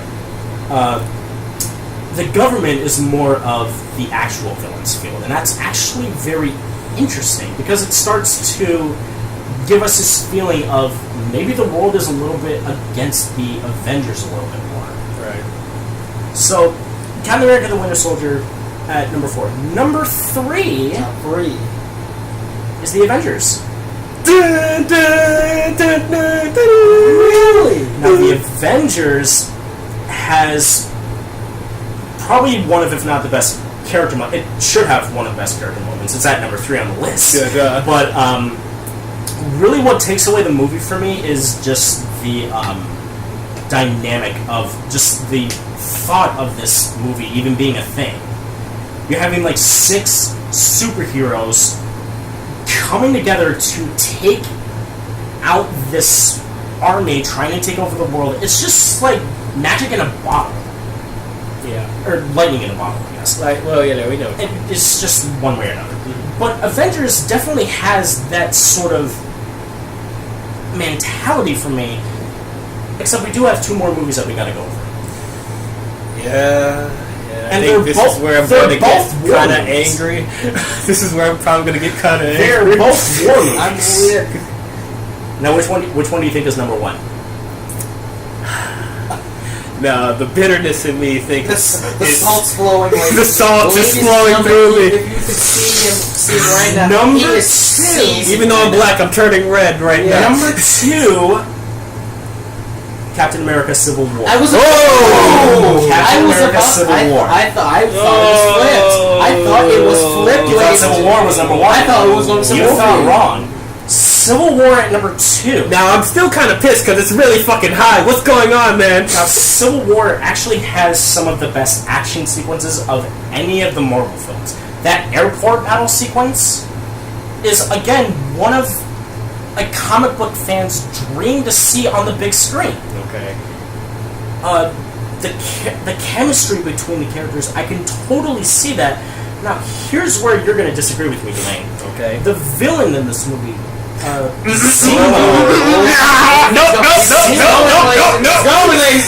Don't you? I actually do appreciate where this villain is coming from. The problem that I have with this villain is that we don't get to hear about him or see him in the future movies. I love his plan, though, trying to split the Avengers. I will give because it too. he can't really take them out by fist. He's got to take it out by memory. He's got to take it out by other former allies. I will actually agree with Seth. His plan is good. Because there's no way Zemo would be like, if he tries to fight Captain America could literally one-shot Zemo. He's actually just sort of like that master chess player who kind of starts to like want to move the pieces around so that he can checkmate himself and checkmate his opponent, being the Avengers. Yeah, and technically Zemo did win. Zemo did win. Zemo did win. They're still not together even in Infinity War. It's gonna take Thanos to bring them together. While his plan, it may not have worked practicality-wise in the movie, his plan still is hella good. While you may have flaws in the plan, it still is a good plan. If you can't beat them physically, the mind is the strongest thing of humans. The mind is powerful than a fist. Actually, that's where I disagree. The tongue is the strongest muscle in the human body. Tongue and mind are Tongue and mind, yeah. Tongue and mind are strong. Interesting. But this is definitely the best way that you could set up Infinity War. Because Infinity War is just going to fuck up everything. Now, I know Dwayne is just salty. He's disagreeing with me. He's being a huge baby about it. But Civil War... I'm actually listening to what you're saying, so ignore my stuff. I'm listening to what you're saying. I'm just... So Civil War definitely has a purpose being this high on the list, only because it's got great action, it's got great character moments, chemistry. The villain actually has a thing to say for himself. The only reason why I don't have it at number one is because I had to save room. Avengers Infinity War at number one. Okay. Which, by the way... Okay. By the way, came out on Blu-ray. I was about to say, did you get it? It came out on Blu-ray. Yeah, Ruby got it on Blu-ray. So, Infinity War, the 10-year wait was so worth it. Definitely worth it. Thanos is definitely the best villain that we've had in the MCU. I know you disagree with me, but I never said I disagree. The Thanos is really the only thing that brings this movie together. And the way that we see Thanos is we want him to lose, but in theory, we actually kind of do see why he wants to do these things. And it's not, in a way, it's not really all that sinister, but it's still heart-wrenching to see all of these beloved characters turn to dust after the big ol'... Right. You know? Yeah. And everyone was weeping in the theaters, especially when all of the fake out deaths happen. Like, I'm not going to say what it is. Or, well, it's a spoiler. Spoiler podcast. When Tony Stark gets stabbed in the stomach, that was a heart-wrenching moment. When Loki got killed off at the very beginning of the movie, that was heart-wrenching. Yeah. As much as we wanted to hate the character for what he's done in the previous movies, we get traumatized by all this. Yeah. And so, for all those reasons, this is definitely the most moving movie like the most moving. That's what I'm trying to say. If you guys can understand. Yeah, no, I understand. So for all those reasons, regardless of the fact that it's got 83% on Rotten Tomatoes, Avengers: Infinity War at number 1. Oh, wow. So Civil War at number 2. Black Panther at number 6. Avengers: Age of Ultron at number 8. I'm sorry, guys. Oh, God. Spider-Man: Homecoming at 11. Doctor Strange above it. I have a feeling his list is the most similar to all the people watching today, the casual moviegoers or whatever. I feel like his list is it's probably going to be the most similar to the people. Most similar to the people. We don't know that yet. I'm not making exceptions. Like I said, please go in the comments and put your list down. Maybe it's different from all 3 of ours. I didn't get to mine yet, but that's the nice thing about this. That's the nice thing about having 20 movies. No one's list is really going to be the same. That's the nice thing about movies in general. It's going to be a rare chance for someone's list to be the same. It's really rare someone has the same exact thing. That's why this is plus it's still at the end of the day, it's great to say we have these movies. It's great to say we have Iron Man, Captain America, Thor, Black Panther, Spider-Man, Doctor Strange, having relative obscure characters and also the big hard-hitting characters together. Yes. Together. Plus, we have Thanos now. Let's be real. He was only really known to comic book fans, and some people like, oh yeah, Thanos is cool. Everyone knows who Thanos is. Everyone knows it. Now they know who Thanos is. Yep. Maybe can we see the same for Darkseid in the future? Who knows? I really hope so. Yeah. Anyway, that's my list. The poster. So your number 1, Black Panther, mine Infinity War. Dwayne, the poster boy, the mastermind, the MC, the big daddy. The person whose list I'm probably gonna have to disagree with the most. We'll see. Let's go. I'm gonna be honest, guys. After hearing your list, I want to redo this.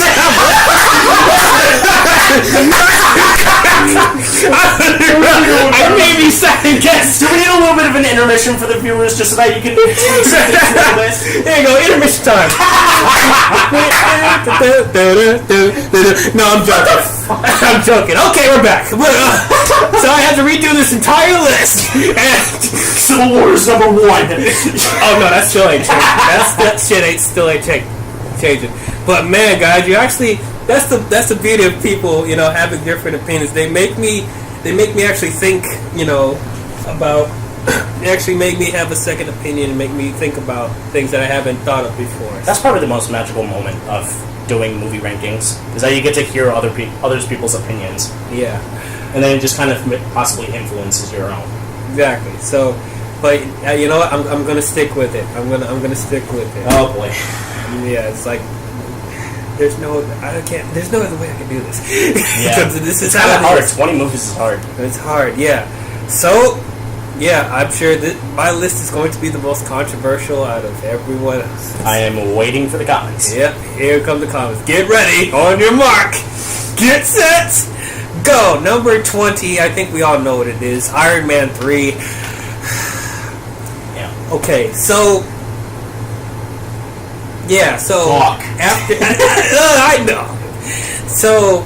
Yeah, after hearing what Ruby's said about, the worst Tony Stark performance, I can see where he's coming from. So, I don't necessarily think this is the worst now.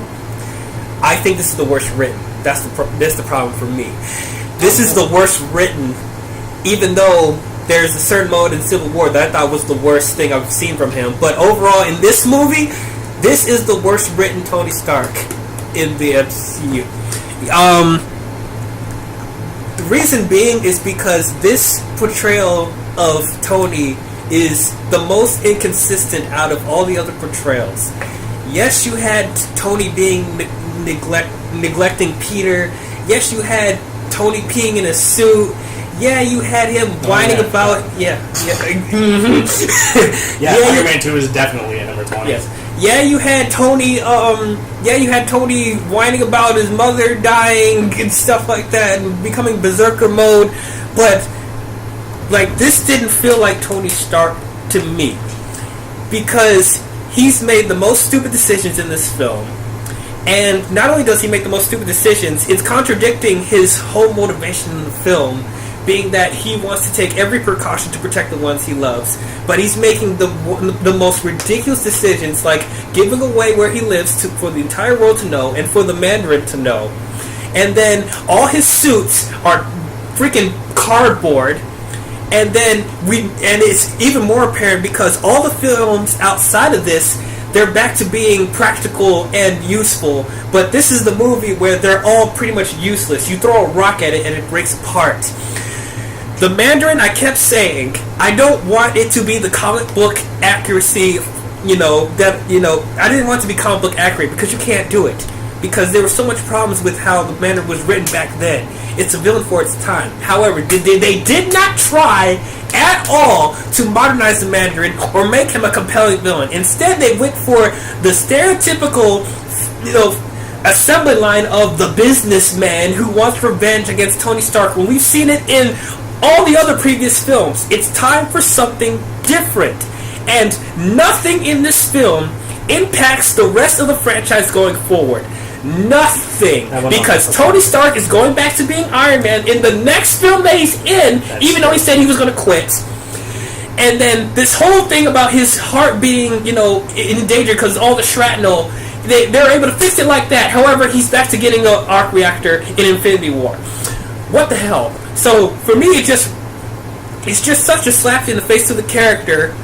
It's just, what is so hard about having the Iron Man that I had, the Tony that I liked from the first film? This was unrecognizable to me. So that's why it's number 20. It just pissed me off to no end.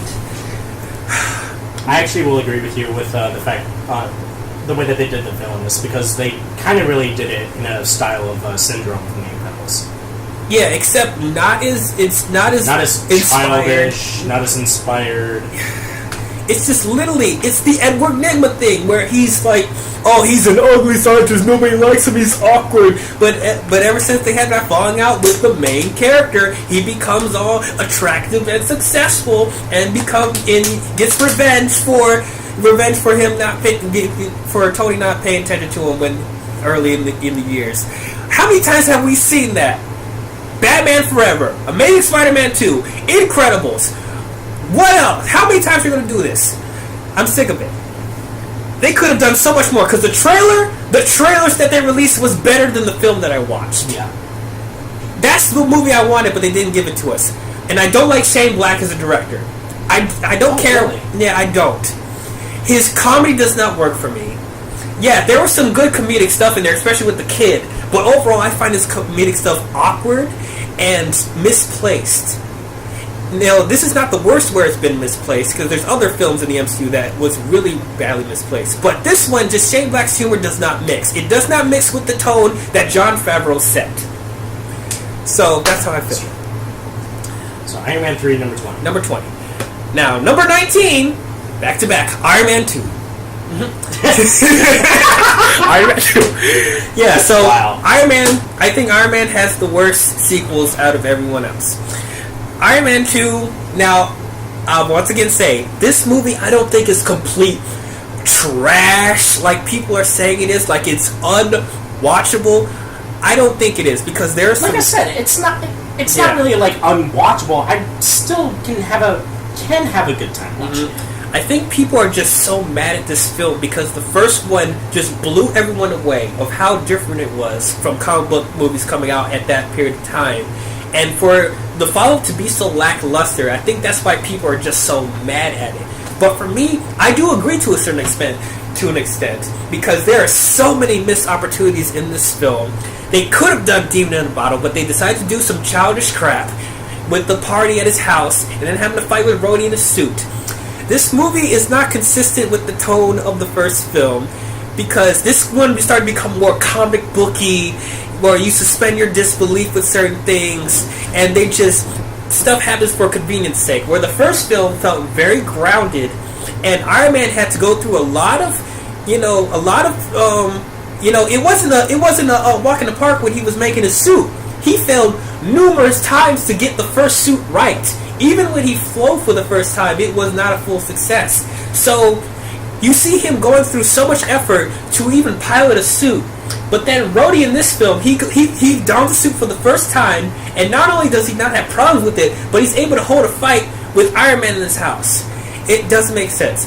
The villain could have been great, but it was overshadowed with all the other plots that were shoehorned in here. With Tony having the shrapnel in his heart kill him, and the suit accelerating his condition. You have Justin Hammer competing to put his business, to put his company out of business. You have Black Widow and Nick Fury coming in for no reason at all. They do not progress the plot at all. They're stopping the film to tell us that the Avengers are coming when they don't need to do that. You have the diminishing relationship with Pepper Potts, and you have all this stuff mixing, and none of them flow together. The movie doesn't feel focused, and it focuses on the wrong things, where you could be focusing on, if you're going to put all these plot points in here, focus on the more important stuff, like Pepper's relationship, like the shrapnel in the heart, like that stuff. But you focus on the wrong stuff with Nick Fury and Black Widow. Black Widow wasn't even a character in this film. She was a bimbo. There was nothing that I remember from her in that film, except, she had a decent fight towards the end. But Lily, she's a freaking model from the Michael Bay film, pretty much. I'm so glad they fixed her character from that point, but that was a horrible introduction to Black Widow. Nick Fury, I really liked him, but there was no point that he was in the film. And then they kind of missed an opportunity with connecting with Tony and his father. Like, it was there, but I wanted more. And then he just out of nowhere creates an element? A new element for his heart. So pretty much the conflict there was pointless if he was just able to fix it like that. How did you make a new element? How did you do that? And then the fight scenes, well, they were entertaining to watch. They weren't long enough. They were literally done in 2 minutes. And so, since the fight scenes were so short, you have to be focused on this other stupid crap that isn't as important. And that's why I can see why people hate this film, but for me, I don't hate it. But it is such a disappointment from the first film. They shackled Jon Favreau with what he wanted to do. He would have done a much better film than what came out. If Disney just kept their paws off of this project, it would have been amazing. But no, it's a missed opportunity. So that's why Iron Man... And also, I forgot about the film too. That's another reason why it's so low. I forgot about the movie's existence. More than Incredible Hulk. I know people forgot that movie existed, but at least there's some good character stuff with that film and an amazing fight scene. But Iron Man 2 I forgot about. Just like Doc said. So that's why it's 19. 18. It's going to make you mad. Civil War. Yeah. Captain America Civil War is 18. Okay, so... I'm not saying that this film is okay, no, let me be fair. Let me be fair, okay? I'm not going to be stuck up. There are some really good scenes and good character moments in this film. Black Panther was amazing. Spider-Man was great. Giant Man / Ant-Man was great. The airport sequence is one of the best sequences in the entire franchise. I'll give it that. And there's some great dramatic stuff with Tony and Steve. And Bucky towards an extent. Yeah. Why this is ranked so low for me? Now, people may think I'm like being unfair and salty when I say this, but this is how I feel. They didn't have to do the Civil War storyline. They didn't have to. Now, I know Doc is not a huge fan of the comic book storyline. And I understand why, because they do make some decisions in the comic book storyline that is very questionable and to an extent is against certain characters. However, they could have done a better version of that. Take certain things that didn't work for the comic book and make it better. You don't have enough characters, and you're pretty much shoehorning in characters that we just got introduced in, just so you can fill in teams with Cap and Iron Man. When we all know that Civil War is a freaking countrywide dilemma, maybe even a planetary issue, but it's not, doesn't even feel like a civil war. It feels like a civil dispute. And I feel the only reason they turned this into Civil War is because Batman v Superman came out the same year.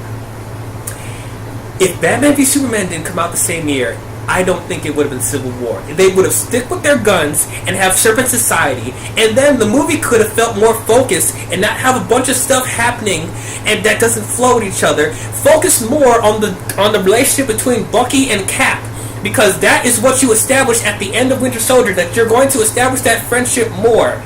But that gets lost in the shuffle with everything else happened. This doesn't feel like a Captain America film because he's barely in the movie.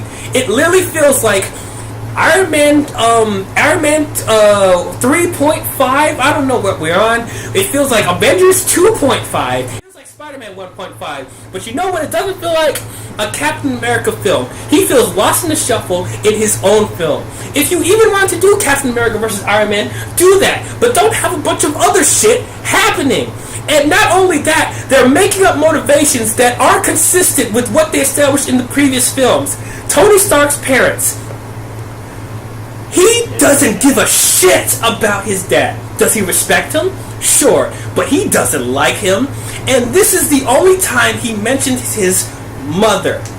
So we're led to believe she either died before he was born or even processed that she was alive, or he didn't give a crap about her either. But you can't tell me in the 13th film that he cares so much about his mother to the point where he becomes a psychopath when he knows that Bucky, not under his control, killed him because of Hydra. He would understand that. But no, he completely throws that out the window and decides to kill Bucky and maybe Cap to an extent. That is the worst character scene from Iron Man in this entire franchise to me. That was so against his character. Took me over the board. I don't want to hear another argument about Martha, because that makes more sense than this film. At least in the beginning of Batman v Superman, they established the connection between him and his parents, especially his mother. So by the time that Mark scene happens, you understand why he goes crazy.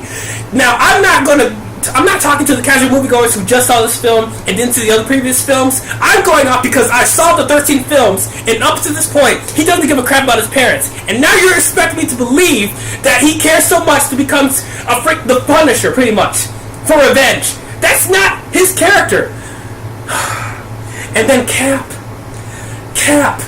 I loved him in Winter Soldier, but he wouldn't put innocent lives in danger for Bucky. He cannot help him. He should know that.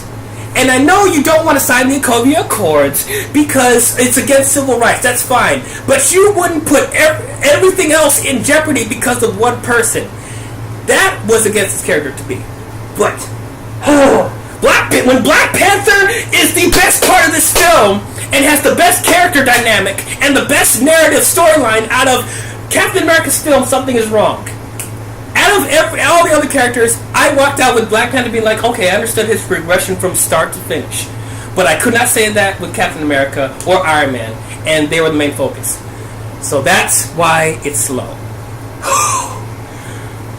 Breathe. Composure. Okay. So, number 17 is Thor Ragnarok. Yeah, Thor Ragnarok. Now, explain. You got Ragnarok. Okay, second. Okay, so let me say the good things real quick. Ragnarok. Yes, Ragnarok. Let me say the good things real quick. The effects are awesome. The color scheme is amazing to look at. There are some nice comedic moments. Hela is one of the best villains in the MCU. The Hulk, this is my favorite portrayal of the Hulk, because I didn't like him just being a monster when he's green, and then Banner's the only one talking. I like that there's dual personalities. They established it in this film. I appreciated that. This is one of the best. I said this in the Thor review. This is one of the best Flash Gordon reboots I've ever seen. This is the tone and the color scheme and the atmosphere that I want a Flash Gordon reboot to be. Now, yes, Surtur looks great, and that's the extent of my positives. Now, I really enjoyed the first Thor. I know a lot of people don't like it, and a lot of people are bored by it, and probably people forgot that it even existed. But for me, I wasn't even a huge fan of Thor from the beginning, but that movie made me a fan of his, which I thought it would never do. And I liked the serious Shakespearean tone that it set up in the first two films. More in the first film, but those two, they felt like they kept in line with the similar tone. And for people who know, I know these two know, I'm not a huge Shakespeare fan. You guys know that. But I really liked the dramatic and serious Shakespearean tone that they set up. And it was different from all the other films in the MCU. That's what I also appreciated about it. It was different from the other tones of the films.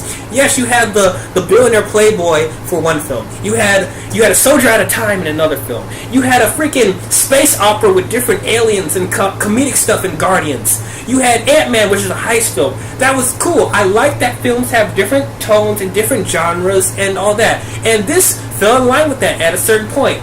When I had enough of the comedic stuff in certain films, I could go to this film and, feel more of the drama, feel more of the conflict, feel more of the character building. I liked everyone in Asgard. Chris Hemsworth is great as Thor. I liked Odin, played by Sir Anthony Hopkins, great. Tom Hiddleston Loki is great. Sif was amazing. The Warriors 3 were really good. I love the atmosphere of Thor. So I love that tone. But this movie pretty much was a slap in the face to people who liked the first two films. This didn't feel at all in the same line as the first two films. And first of all, what's the subtitle of this film? Ragnarok. Ragnarok. Do you know what Ragnarok means? Ragnarok means the end of days. So when I see, and we also, before they turned the logo into 80s style and colors and stuff like that, it had a dark, somber, red lava tone. When we saw D23, we saw the logos, it looked like it was going to be more serious. This was going to be the Empire Strikes Back of Thor. It was going to give us what the Dark World didn't give us. I was excited for it. But no, they copped out and gave us a Guardians tone for this film when it doesn't work. It doesn't work. Thor does not feel the same. He doesn't feel like the same Thor that I liked from the first two films. He's not speaking in this Shakespearean ways or being serious. He feels like Chris Hemsworth, cracking jokes. That was really disappointing to me. I didn't care that he cut his hair. I thought I liked his look, but his character, it was not the same. I felt betrayed. I honestly felt betrayed. And Crimson and Captain will attest to this because they're big fans of the first two Thor films. They feel like they were betrayed because they sold out to most of the casual moviegoers who didn't like Thor, didn't care for Thor, and so they're like, okay, let's give you this stupid, colorful shit since the tone for this movie didn't work. No, you don't do that. You don't see, when Iron Man 2 didn't work, they didn't change his character completely. When Captain America the First Avenger it wasn't loved by everyone, but they liked it, but it could have been better. They didn't change his character completely, but they decided to look at Thor and be like, yeah, we're going to change everything that you were from the first two films because nobody likes you. Why? If you were that great of writers, Marvel, you would write Thor in a way that's compelling and will make up for the stuff that was lackluster in the first two films instead of copping out and doing this colorful bullshit. I felt no stakes because every serious moment was ruined by a joke or a punchline. Surtur, I was excited. I was pumped. Hulk vs. Surtur, I was ready. He is one of the most powerful beings in the Marvel Universe, and he's not a character. He's a plot device. And then when the Ragnarok stuff actually happens, I don't feel any weight because, once again, it's ruined by a punchline by Korg when I'm supposed to be... Asgard gets blown up. Spoilers. Everything is blown up. Everything is gone. It should be sad and emotional. I should be crying. But all I felt was, why the hell did you do that? Hela and Hulk was literally the saving grace of this film, not Thor. And then, not to mention, the score in this film was bonkers. I hate that theme. I hate that so much. And they placed that in the moment where I'm supposed to be putting my fist in the air being like, fuck yeah, when he unleashes his lightning powers on the bridge. And all I'm thinking of, this is sadly misplaced. I don't know what I'm supposed to feel right now. I just felt betrayed. That's why Thor is so low. Yeah, that's a real song. I know it's a real song, but it's just like... Immigrant song by Led Zeppelin. From School of Rock. Yeah, it's Led Zeppelin. Now at the same time, I still feel conflicted because if this came on TV, I would watch it. Because there are some entertaining moments in this movie to make me say that I won't turn it off. But at the same time, I feel bad for watching it because this is not Thor. This is not Thor. This is not my Thor. So, yeah, that's why it's low on that list. Number 16. You're going to be mad about this too, Doc. Thor the Dark World. What the? Thor the Dark World. I am the one who sees how god awful this movie is. Everyone's like, oh, it's good. No. Okay, now, No. here's the thing. I'm not saying this movie is good. It's not. However, compared to the slap in the face I got in the third film, this feels like a masterpiece. Because at least you are sticking with the narrative that you established in the first Thor and the Avengers. I took things seriously. Stakes weren't ruined by a punchline most of the time when Kat Dennings wasn't in it. Yes, the villain was forgettable. Yeah, but at least I took him more seriously than other villains, which I'll talk to on the list. I took him seriously than other certain villain, which I'll get to. But yes, the villain was not good. However, that world, it still felt like Thor to me. I still loved the characters in Asgard. Natalie Portman didn't bother me. She was more the same as she was in the first film. Kat Dennings was awful, yes, but I didn't like her in the first film. But so there's not much I would get from her there. Yeah, Kat Dennings was bad, but at least the best part of that film is one of my best moments of the entire franchise is the camaraderie between Thor and Loki. I loved it. It was great. It's like you can tell that they went through very different character arcs than how they were in the first film. And to see them play off of each other, it's magic. It literally is magic, which saves the movie for me. And I'll say there's some really cool sequences like the Dark Elves invading Asgard. I really like that scene. I like Thor fighting Malekith in England or wherever they were. I don't know, I just like that we're still in this grounded Shakespearean world that they set up in the first film. There was a lot of stuff they could have done better. Don't get me wrong, it is not a great film by any means. It is a disappointment. But as Ruby said, I enjoyed this when I was in the theater. It was a fun time when I first saw it. I'm not gonna lie, I was laughing. The Loki, the Captain America cameo in there, I was dying. Yeah. That was an amazing moment. So I'm not gonna sit here and say that I didn't enjoy this film, but I do understand the problems that they have now. But just for me, I found this more watchable than the movies that are less on the list. It's not as much of a slap in the face as those other films. That's just how I feel. Here comes the comments. Oh, Dark World is better film. Blah, blah, blah, blah, blah. I respect your opinion, even though it is a dumbass opinion. I knew you wouldn't agree with me. I knew you would. This is how I feel. Of number 15, Avengers: Age of Ultron. I thought you were going to say Infinity War for a second. Oh, no. You looked like you were going to say Infinity War. No. Okay, Age of Ultron. Okay, that's understandable. Okay, so we all love the first Avengers. It's no joke. Yeah. Like, Avengers, I didn't even think it was going to work. Even when they were going to say they were going to make it, I thought it was going to be a complete train wreck, but we were all surprised about how good that movie was. It surpassed all our expectations. It's one of the best comic book films out there. No lie. So when they're announcing a sequel to this film, I'm expecting something just as good, if not better. Just from what they gave us in the first film. I saw the trailers for this movie, and once again, I had the feeling of this was going to be the Empire Strikes Back of the Avengers films. Even though I was kind of confused of why they didn't use Thanos because they set him up in the first film. I understood why now, but but when I saw those trailers, I was so excited. It was one of my most anticipated films of that year.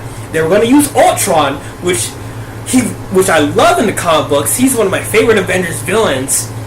And James Spader voicing him, I thought, oh, there's no way this movie can suck. There's no way. It looks like they're going to challenge the Avengers in ways we haven't seen before.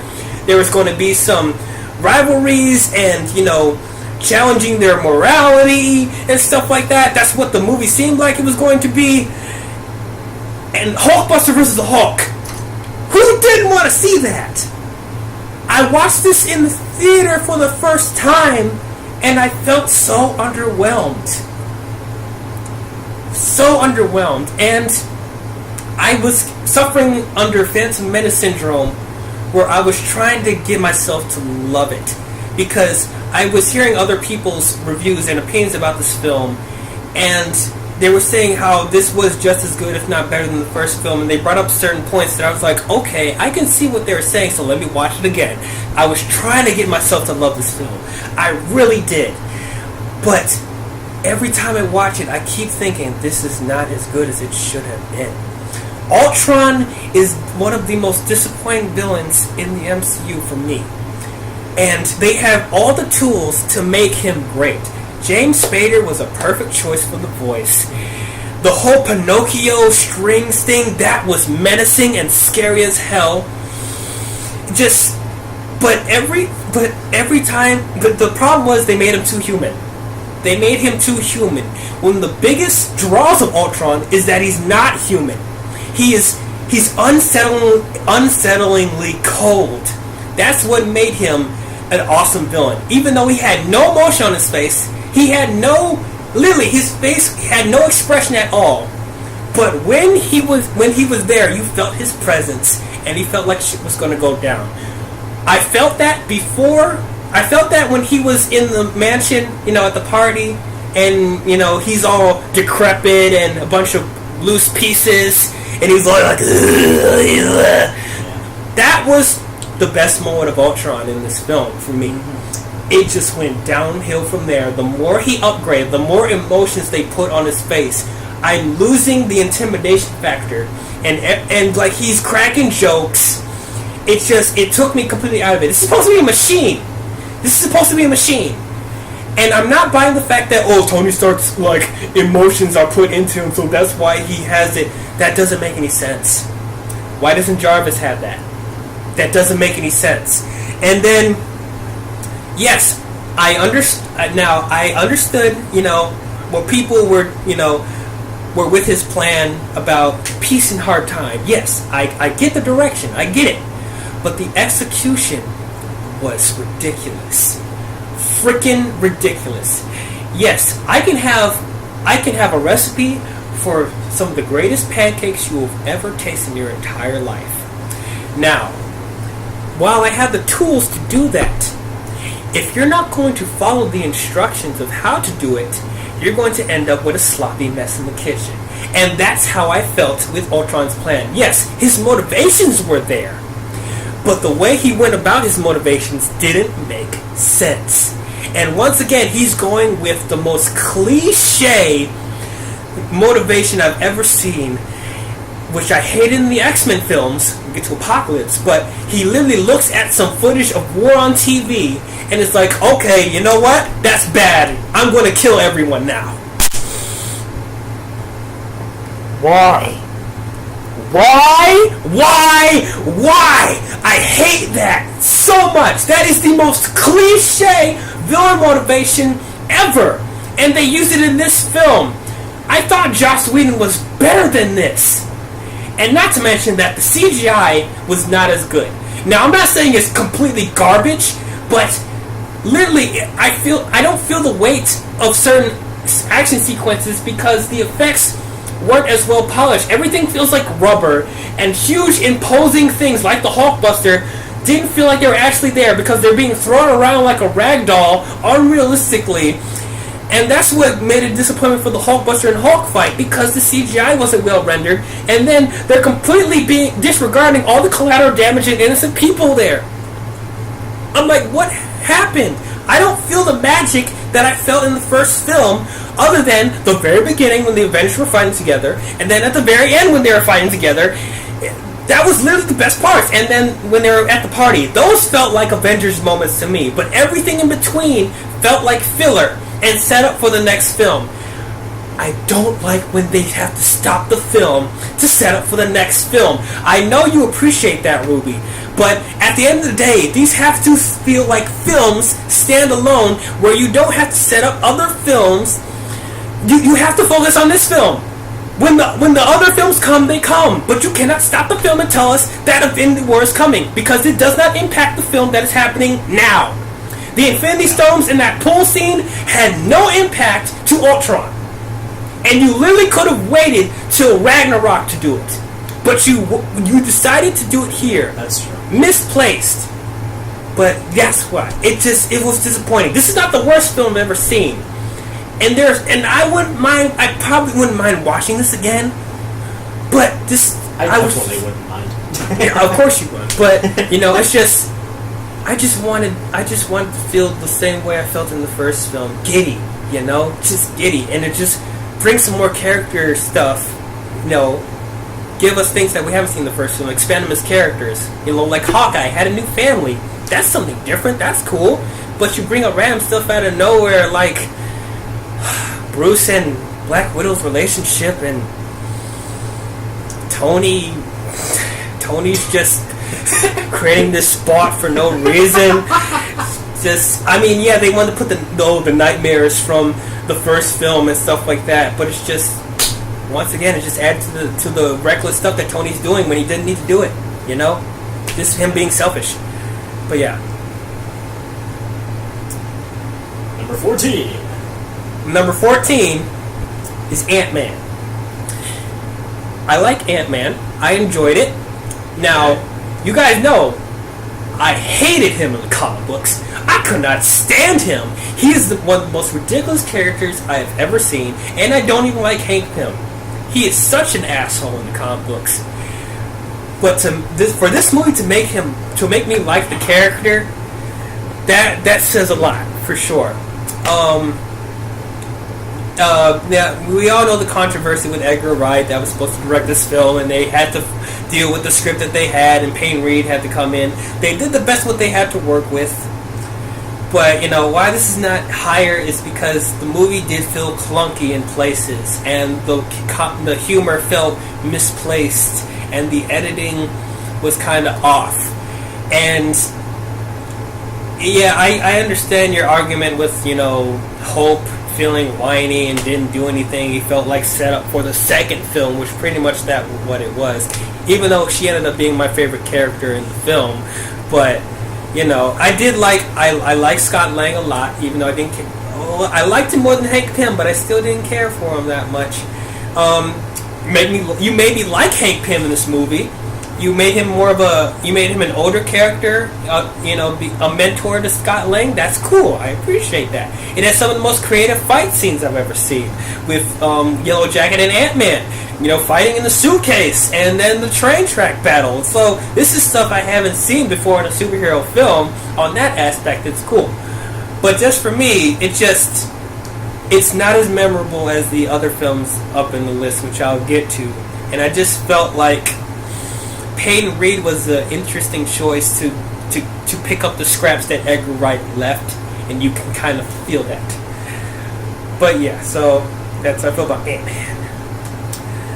Number 13 is Captain America: The First Avenger. Another character that I didn't care for that much in the comic books. He's another ridiculous character. I didn't like his ridiculous outfit. I thought his shit was stupid. But you know what? Chris Evans, you made me a believer, man. You really did. I love Steve Rogers now. He reminds me a lot of Superman. Pretty much he's very similar to Superman. But it's just, I love his morality. I love how he puts others, others in front of, what am I trying to say? He cares more for others than himself. And the heart of gold. And that's something I really appreciated with it. And I like the tone and the time, the timepiece that that the movie established. I thought it was cool. It was unique. I like the war aesthetic to it for the first half. The second half it gets ridiculous, but the first half I liked it. I like the tone for the most part when it's not being cheesy. I like this is fascinating to watch when you see the friendship with Bucky and Steve. Where it goes from here. It's interesting to see how they started off in this movie, how different it was. And Cap just has some amazing scenes, like where he's raiding, with he has that montage with the wars and stuff like that. That was cool. It made me like the Shield, even though I thought the Shield was stupid before this, but it made me like the Shield. I liked Peggy Carter. I liked the romance that she has with him. Everyone in the cast was great, actually. Tommy Lee Jones, Stanley Tucci, Hugo Weaving. The casting is great. But what keeps it from being an amazing film is that the second half of this film just becomes a ridiculous comic book. Where what I like the war aesthetic that made it different from other comic book films, but it just turns into a freaking sci-fi extravaganza, whatever, with lasers and shit like that, and just becomes really silly. And then Red Skull, I was really disappointed with Red Skull. Hugo Weaving was a great casting choice, but when he revealed his red prosthetics, it didn't look real to me. It looked fake, and he was just underwhelming as a villain. Really, I forgot about him. And that's sad. Even though I didn't care for him in the comic books, Red Skull was one of the most interesting villains in the Marvel Universe. And for this interpretation, it just fell short. And yeah, the cheesy moments with the selling bonds and him wearing the cheesy costume with the girls dancing, I'm like, what is this? But it's the 40s. I know it's the 40s, but it's still cheese. You need some crackers with that cheese, man. You know they would have done it. You got the crackers. I got the crackers, yeah. But you know what? I agree with you. At the very end with that airplane sequence, you know, when he says goodbye to Peggy Carter, that's one of the most heart-wrenching moments in the MCU. And then to follow that, he wakes up in present day with Nick Fury, you know, waiting for him, and he ends off with, I had a date. One of the best moments. So one of the best moments. So I'll give it that. But yeah, just if that second half just didn't go bananas, it would have been much higher. But that's how I feel. It was a good start to Captain America, but it just wasn't amazing as the sequel is. Okay, number 12 is The Incredible Hulk. Oh, jeez, I almost forgot about that. Yep. And then here comes Holy people crap. in the comments. Why is this higher than the other films? Incredible Hulk's so forgettable. Okay, stop it. Stop. Okay. I really enjoyed this film. Yes, there are some forgettable moments in here, but the stuff that's great, it's amazing. Hulk, even though his design could have been better, he gave me some of my favorite Hulk moments with the fight in Harlem and all that stuff. One of my favorite superhero fights ever. I liked Edward Norton as the Hulk. I was kind of disappointed that he couldn't be in the future Avengers films, but Mark Ruffalo filled the gap for me. But Edward Norton, I thought he was really good. He was a good, difference to the Hulk, which was like huge and menacing and scary looking like an alien. I like that Edward Norton was just so skinny and so imposed to himself. It was a good difference between that and the Hulk. I just wish the Hulk talked more instead of Hulk smash. Even though that was a great scene. Yes. Thunderbolt Ross, I really liked him. He was great. Pretty much straight out of the comic books. And we got to see him in the future films too. Yeah, it wasn't just a one and done, which is great. And it's like he wasn't just a mustache twirling villain, even though he had the mustache for it. Like, you understood his motivations of why he wanted to take the Hulk down, and they set up for the leader, which we didn't get to see in the future films anymore. I wish we could see the leader. Marvel, bring the leader back, please. But yeah, I just had a really fun time with this film. This is the best Hulk film for me, overall as a film. Not talking about just Hulk moments, but just like this is my overall the best Hulk film for me, because the 2003 Hulk. Oh, we don't even talk about underwhelming. We don't talk about that. But for me, this was a huge improvement. Was this the best thing they could have done? No, they could have done better in certain moments. But as a Hulk film, I thought they did a good job, and it was more memorable to me than other films. I just forgot. What? I forgot Adam Warlock is technically in the MCU now. I forgot about that. Yeah. What if he... Oh my god. Well, depending if James Gunn is going to come back for Guardians 3, because he said he didn't want to use Adam Warlock, even though he set it up.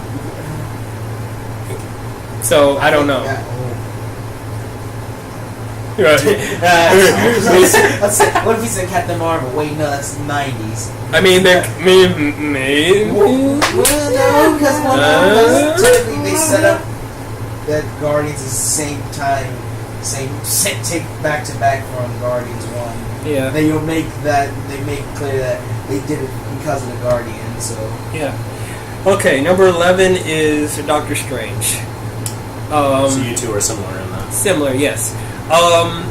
So I love Doctor Strange. I'm not as huge a fan as Crimson though, because she knows everything about Doctor Strange. But I was so excited when they were announcing they're going to make a movie, because Doctor Strange is a game changer in the MCU. Like, he could be the next Tony Stark. And Benedict Cumberbatch was a perfect choice for Doctor Strange. Oh, yeah. Perfect. People have been talking about it in the past, like, oh, Benedict Cumberbatch is Doctor Strange, and it wasn't even confirmed yet that he was. Mm-hmm. Yeah. Like, people actually could still see him, like, talking about the conjure of the mystic arts, and it's just... Yeah. And then it actually happened, so we were just like, yes! So he was great. The special effects are awesome. They're amazing. If you didn't see this movie in 3D, you missed out, because the 3D in that movie was mind-blowing. And now, I don't like 3D, but the 3D in that, perfect. But, and I liked Chiwetel Ejiofor as Mordo. I liked Wong. Even though there's some controversy with her casting, I liked Tilda Swinton as the Ancient One. The overall world is just so intriguing, and I thought Rachel McAdams was fine. But yeah, that overall world was just interesting, and it was something that we haven't seen before in the MCU. Now, I didn't love this film because they didn't go into his world far enough for me. It really felt like the Cliff Notes of Doctor Strange, like a pilot episode. Like, here's just the gist of what the world is. We'll expand more in the sequels that may or may not happen. It better happen. It better happen. But I just wish that they could have went more into the different magics and dimensions and just how the world works. The movie wasn't even that long either. It wasn't even 2 hours. This movie could have been 2 hours 15, 2.5 hours. Yeah, wow. Just to establish the world more. They could have done it, but it left some stuff to be desired. And I wish, now for people who don't know, Doctor Strange has a sister that's very important to his character, and that would have helped to differentiate him from Tony Stark, because I know there's a lot of comparisons with him and Tony, but his sister could have made him unique, really, because the reason why he's such stuck up and an asshole and why he wants to become the greatest surgeon in the world is because his sister was dying, or really sick, or was he dying? But either way, yes, her sister. He was trying to save her. She meant the world to him, and he failed to do so, and that changed him. That changed him as a person, and that's why he's dedicated to become the world's greatest surgeon, and why he's so cold with others because of that. And they didn't mention his sister at all, and that was disappointing. And not to mention Dormammu. I've come to bargain. Now, that was funny the first couple times he did it, but when he did it 3 times, 4 times, 5 times, 6 times, it just lost the magic for me. It overstayed its welcome. The humor, they could have dialed it back a little bit. This could have been more serious than it actually was. I'm not saying don't have jokes at all. That's not what I'm saying. Don't DC it. But they just had a little bit too much humor in place that it didn't need to be. But that's why I like it. I enjoy it. I can't wait for a sequel. But it didn't blow me away like I wanted it to. And what was the henchman of Dormammu? What's his name? Caecilius? He was a more developed character in the comic books. He had more of a motivation, but here he's just a henchman. And that was kind of swing. And then the actor, he's a great actor. I forget his name. Mads Mikkelsen. He's a great actor, so it's like you could have done more. But I can't wait to see what they do with Mordo in the sequel, because I think he has the potential to be a really good villain. Okay. So, number 10. Top 10. Top 10! Here they are! Finally. Yep. Number 10 is Ant-Man and the Wasp. This was a big improvement of the first film to me. The movie felt... To everybody. Yeah, to everybody. Well, not everybody. People, Some people prefer the first one more. Yeah. But for me, it fixed most of the problems that I had with the first film. It was more sure of its tone. The comedic stuff fit better. The serious stuff wasn't interrupted by a punchline or a joke. The villain was much better than it was in the first film. The emotional stuff, the character moments with Hope, Hank, and Janet was great. I loved the stuff with Scott and his daughter, Claire. Daughter? Yeah, Cassie. I'm sorry, Cassie. I loved that stuff. It was great. The FBI cop was terrible. Worst part of the movie. Yeah. And they expanded more on the quantum realm and stuff like that, which is what I appreciated. And they addressed the huge gaping question we had in Infinity War. Where was he? Well, that explained it, why he was there. And it had some good ramifications from Civil War. So it makes sense that the follow up to Civil War, the stuff that happens in this movie. So it's cool. The action sequences were enjoyable. I don't think it was as creative as the first film, but I still enjoyed it. But yeah, overall, this was a really good time. I would say it surpassed my expectations, because my expectations were like at a medium, pretty much. But it surpassed it at a certain point. Somewhere below top 10. Yeah, it's an enjoyable film. I didn't expect this to be as better than Infinity War or on the same tier as Black Panther, even though it came out right after, which was weird. Yeah. But you know what? It was a good time. It didn't make me feel like an idiot, and that's all I asked for. Just an enjoyable time for Ant-Man. So good. Yay! Number 9, Guardians of the Galaxy Volume 2. Now, I do not understand. Yes, it's number 9. I do not understand the hate for this film. I thought this was a good time, and I appreciated that this was more of a character movie than it was with the first film. Now, I enjoyed the hell out of the first film. But, I thought this was a natural progression from the first movie. Like, yeah, I want to know more about these characters. I want to know more about Star-Lord, get more into Gamora and Nebula, their relationship. Rocket, get a little bit more into his psyche, a tiny bit. Yondu is amazing. Yeah. Yondu is great. I think he's better than he was when he was in the comic books. But yeah, I appreciate it. And the villain was... I really like the villain. He's one of the best villains in the MCU for me. Ego. Yeah, go ahead. Yes. Ego, I really liked Ego. Excuse me, what? He is one of the best villains in the MCU. I disagree. He is. Compared to all the other lackluster, mustache-twirling villains, he's up on the list, bruh. Come on, bruh. Wow. I'm not saying he's Killmonger or Thanos. He's not. But he's like on the same level as Vulture and Hela to me. He is. He's top 5. He's top 5. Thank you. He is top 5. Thank you so much. Not even close. But that's how I feel. He's much better than Ronan. Jesus Christ. He's probably at like the same level. No, he's not. He is much more charismatic. Lower than he has more of an intimidating presence. He has more of a motivation. Like, he has more of a dynamic with one of the main characters. Like, come on, bruh. It's black and white. You can't compare Ronan to Ego. You can't. Regardless of how you feel about him, he's better written than Ronan. He's better written. But yeah, I like this. Kurt Russell. Yeah. Now the gold people, yeah, I didn't care for them. But you know what? I didn't. It didn't bother me as much that they were just the side mission for Guardians, because Guardians have the tone of Firefly, which they have. Oh, the Sovereign.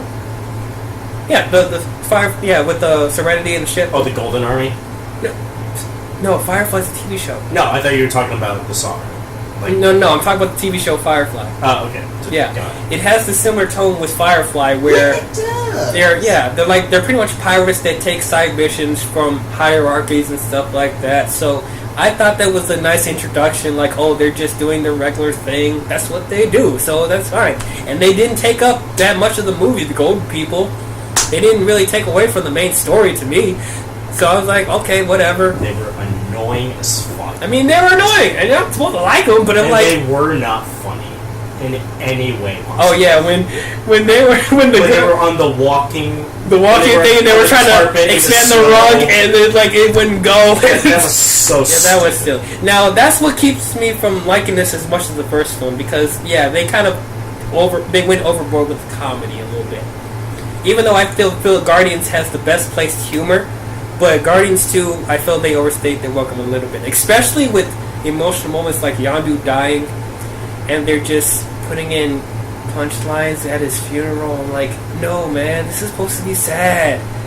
Like stuff like that. And then Drax, I love Drax from the first film, but what made him funny was that he's unaware of humor. Yeah, he's unaware of certain humor. I was trying to think of sarcasm.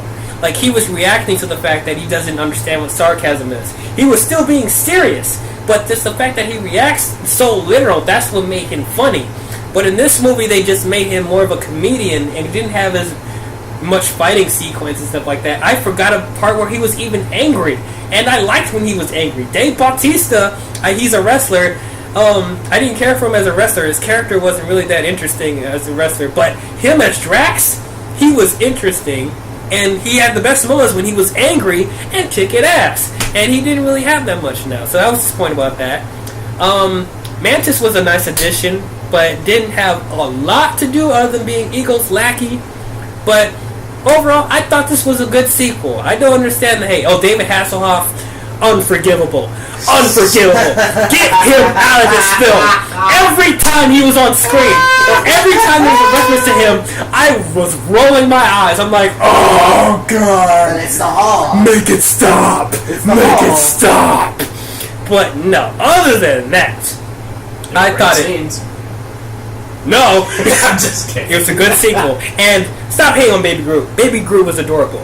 He had one of the best opening. I hated Baby Groot. I just said that he wasn't that entertaining as much as the original. You can't deny that opening title sequence was amazing. Probably his best moment. That was great. Even when he was trying to break Rocket and Yondu out, and he keeps bringing back the wrong things, that was kind of funny too. But in a sense. In a sense. But yeah, the Guardians is up there. It's a good sequel. It's not a great sequel, but it was a really good sequel to me. Number 8. Yeah. Number 8 is Thor. Oh Wait a minute. Hold up. Mm-hmm. Okay, go ahead. What? Wait a minute. Thor. No. Thor. No. It's Thor. It is Thor. No. Yes, it is. Yes, you heard me correctly. I said Thor. The 2011 Thor is number 8. Here comes the comments. Okay, explain. Oh, the comments were coming like hours ago. Right. Okay, Thor. Like I said, I didn't care for Thor much in the comic books. This movie made me a huge fan of him. And I love the world. It made it realistic. When I thought the world in the comic books looked stupid, like something from Reading Rainbow, Teletubbies crap, it made the worlds beautiful and tangible, like something out of a painting. I love the Shakespeare. I already talked about it when I talked about Thor Ragnarok, but yeah, I love the Shakespearean tone. I liked everything was grounded and serious for the most part, except when they went to Earth and they decided to become a fish out of water story. But it made me really interested in Asgard when I wasn't before. And the relationship between Thor, Odin, and Loki, some of the best dynamic in the MCU. It has some really good fighting sequences. I liked Kenneth Branagh's direction and cinematography of that film. It felt really unique, and I liked the Dutch angles. I know a lot of people didn't like the Dutch angles in the movie. I thought it was cool. But he brought a certain style to the film that made it feel unique and refreshing. Yes, the stuff on Earth wasn't great, and I actually hated it the first time I saw it.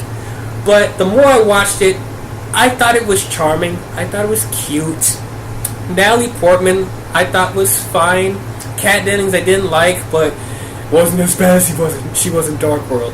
But yeah, I could buy the camaraderie, the relationship that Natalie has with Thor, except the romance stuff was just shoehorned in there. I bought them more as friends, colleagues, close friends. They rushed the romance. They didn't need to do that. But he was only there for about a 2-day weekend. Pretty much. 2-day weekend and like, oh, you're hot, I gotta kiss you. Yeah. But yeah, I still thought that stuff was charming, and it was fine. And I liked the Easter eggs with S.H.I.E.L.D. It wasn't shoehorned in your face like Iron Man 2 and Age of Ultron, and there was a nice cameo with Hawkeye. I liked that, and Agent Coulson was there too, so that was cool. And one of the best Stan Lee cameos when he was trying to pull the Mjolnir out of the crater with the truck, and it's like, did I get it yet? That was great, but overall, I really enjoyed it, and it was something. It was a movie that I could escape from when I had enough of the comedic tone of Guardians or the Playboy stuff with Iron Man or the Soldier at a Time with Captain America. It was something different from the other ones. That's what I appreciated. So that's why it's up there. Number 7 is Spider-Man: Homecoming. Yeah. I'm not upset. I'm just waiting. I'm just waiting to see how you feel. Spider-Man: Homecoming. Just okay. Yeah. I knew it was still up there somewhere. It's just yeah. Yeah. Spider-Man. At least it's not top 5. What if it is? What's wrong with it being top 5, bro? You heard my reasons before. Yeah, there is a reason why it is not in the top 5. Yeah. But yeah, this is my second favorite Spider-Man film because I still love the first Sam Raimi Spider-Man film. That's still my favorite one. But this one is a close second to me. Tom Holland is the best Spider-Man to me. He encapsulates the best parts of Spider-Man and Peter Parker. Nice balance where I felt Andrew Garfield and Tobey Maguire felt lopsided with certain aspects of the Spider-Man character. Vulture was great, one of the best villains in the MCU, and I thought Vulture was kind of a B-list kind of villain in the Rogues Gallery. He made him great, and Michael Keaton can do no wrong at this point. He was great as Vulture. I like the diversity in the film. I love we get to explore Queens. Marissa Tomei was really good as Aunt May. I really like that we actually spend time with Peter in high school. We actually spend a good time. He's young. He's 15 years old in this movie, and we barely got to see him in high school in the other Spider-Man film. So I appreciated that. The suit looks awesome. Even his old suit before Tony gives him one, I like that suit also. Tony did feel like a hindrance in this film. He didn't need to be in it. And it felt kind of hypocritical of him being a mentor and you just treat him like a joke or just not treating his stuff seriously. So I didn't appreciate that. But, he didn't ruin the film for me. What keeps this from being the best Spider-Man film to me is that is how much it's dependent on the overall Avengers world. Like, I know that Spider-Man looks up to the Avengers and stuff like that, so you have to address stuff. But I felt like with Spider-Man, you didn't need to address other heroes and stuff like that. It was a good standalone film. Didn't rely on other characters like Tony did, like it did with Tony in this film. And I know people disagree with me, but because I'm just used to having Uncle Ben being a presence in the other films, I felt the absence of him a little bit, and I just wanted a tiny, minuscule, little presence of him. Just a tiny bit. I didn't need to see him die for the 5th time. I didn't need to see that, but just to acknowledge that he, was important in Peter's life, because he was important. Now, he's not like the main figure of him being Spider-Man, because there's other factors, but he was an important person to Peter's life, and I just needed a little bit of that to make it feel more, as a whole, a standalone Spider-Man film. But yeah, that's why it's that point. And I'm so glad Mary Jane and Gwen are not in this movie, because or Harry. I am done. I am played out with Harry and Mary Jane and Gwen for a while. Give me Black Cat when he's old enough. I just want that. And no Venom or Goblin in sight. Thank God. We still got Flash though. Yeah, and it was a different Flash, which I appreciated. Yeah, but I know people are used to the bully Flash and stuff like that, but I'm glad they did something different. And I liked Peter's friend, Ned. He was really good. But yeah, number 7 is Spider-Man: Homecoming. Oh, okay. I know we were saying top five, but the top 6 for me. This is where the cutoff. These are the best Marvel films to me. Starting top here, 6. top 6, top tiers. Yeah, these are the top tiers for me. Number 6 is Guardians of the Galaxy. Okay. Yes. Okay. Now, I knew about Guardians of the Galaxy before this movie came out, and I didn't care for them either. They were like sea-level characters, and this movie made me love them. This is one of the best team-up films I've seen. It's probably the biggest surprise of the MCU. The biggest surprise of the MCU. And not only was it a big surprise, but it opened doors for future films to come. It expanded the world of the MCU that people were afraid to even touch.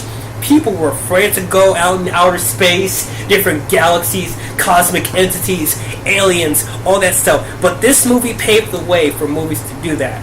And it was amazing. And not only that, just the characters are great. Rocket, he's a talking raccoon. And he's one of the best characters in the MCU. Groot, he's a walking tree that says 3 words, and he has the most emotional moment in the movie. We are Groot. We all know it. Drax was so dry and bland, and Dave Bautista playing him, I was so scared. But he was one of my favorite characters too. Gamora, played by Zoe Saldana. Zoe Saldana. First of all, Zoe can't do any wrong, so of course I knew she was going to be really good. And Chris Pratt being Star-Lord. Now, I didn't watch Parks and Recs before this, so I don't know too much about him. But this movie made me a fan of Chris Pratt, and he was a perfect choice of Star-Lord. They pretty much changed how they were in the comic books, but I felt that this was a great change to their character. They made him more interesting, especially Yondu. I think Yondu was like the best change out of all the Guardians. But yeah, overall, just that world was just so interesting. It's colorful, it's unique, it's just something different from the grounded stuff on Earth. Now, Ronan could have been better. Could have been more of a compelling villain, and he's with his corny voice. You stand to kill. No, I'm not gonna keep doing that. But, you call me boy! And Nebula, I didn't like her in this movie, really. She was better in the second film to me. But this one, she was kind of dry. Like, I'm serious. I'm Nebula, and I hate Gamora, and I want to kill her, and I want Thanos. Why does Thanos love me? But really, I thought I felt that sort of chemistry in Guardians, too. I mean, she was still being that, but she was opening up a little bit. And then she opened up more in Infinity War. But you could definitely tell in Infinity War. Yeah, I didn't expect her to go to be a full 180, being like, "Oh, I'm happy now. I'm sorry, sister." No, I wasn't expecting that at all. Because of Gamora, Thanos tore her apart, literally physically tore her limb from limb, and she's not the same anymore. So I get she has that bitter, simmering anger in her this whole time. I get it. But for the first movie, she was just so bland. But they improved her from there. But overall, it was just such a fun time. And I think there were certain aspects of the team stuff that I thought they did better than the Avengers at certain moments. But this was just such a surprise. I love this film. Just amazing. There's not much I can say about it. It's great. Number 5, speaking of, The Avengers. Oh, wow. Yeah, I'm surprised that I gave it the most praise. I put it at number 3 and he got it at 4. Yeah. Dang. Ha! 5 for 3. Now, don't get me wrong. This movie is great. It's one of the best comic book films out there. But just the other films before this just was better, in my opinion. So I had to leave room. But what's there to say about the Avengers?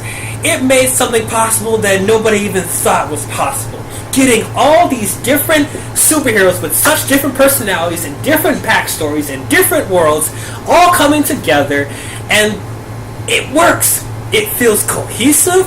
The banter between the two felt natural for the most part. You don't feel like anyone got the short end of the stick. It was just a fun time from start to finish. It was just great. It gave us Huh? Mark? Nothing. Oh, okay, yeah.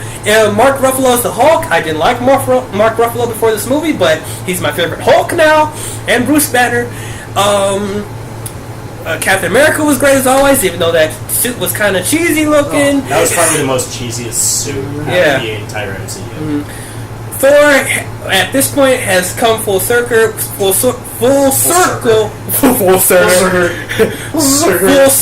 with him accepting the responsibility of taking care of Asgard and trying to become king. Loki has become, at this movie is where he's become one of the best villains in the MCU.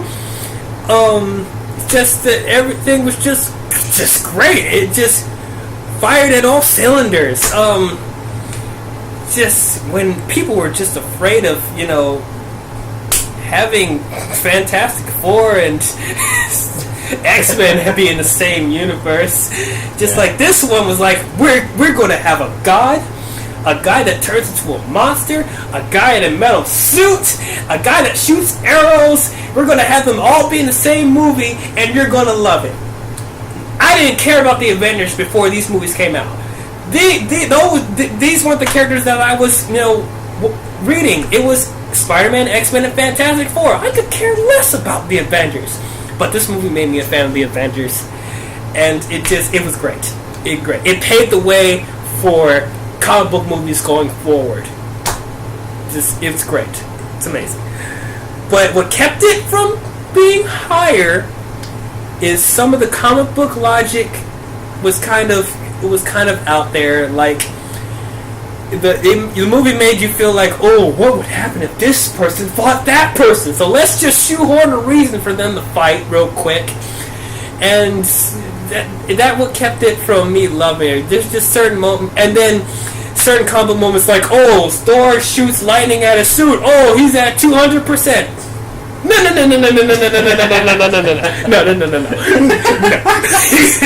at all. He's at 200%. 200%. No. And then, oh, what would happen if Thor's hammer hits Captain America's shield? Let's find a way for him to do that. Oh, I'm gonna put the hammer down.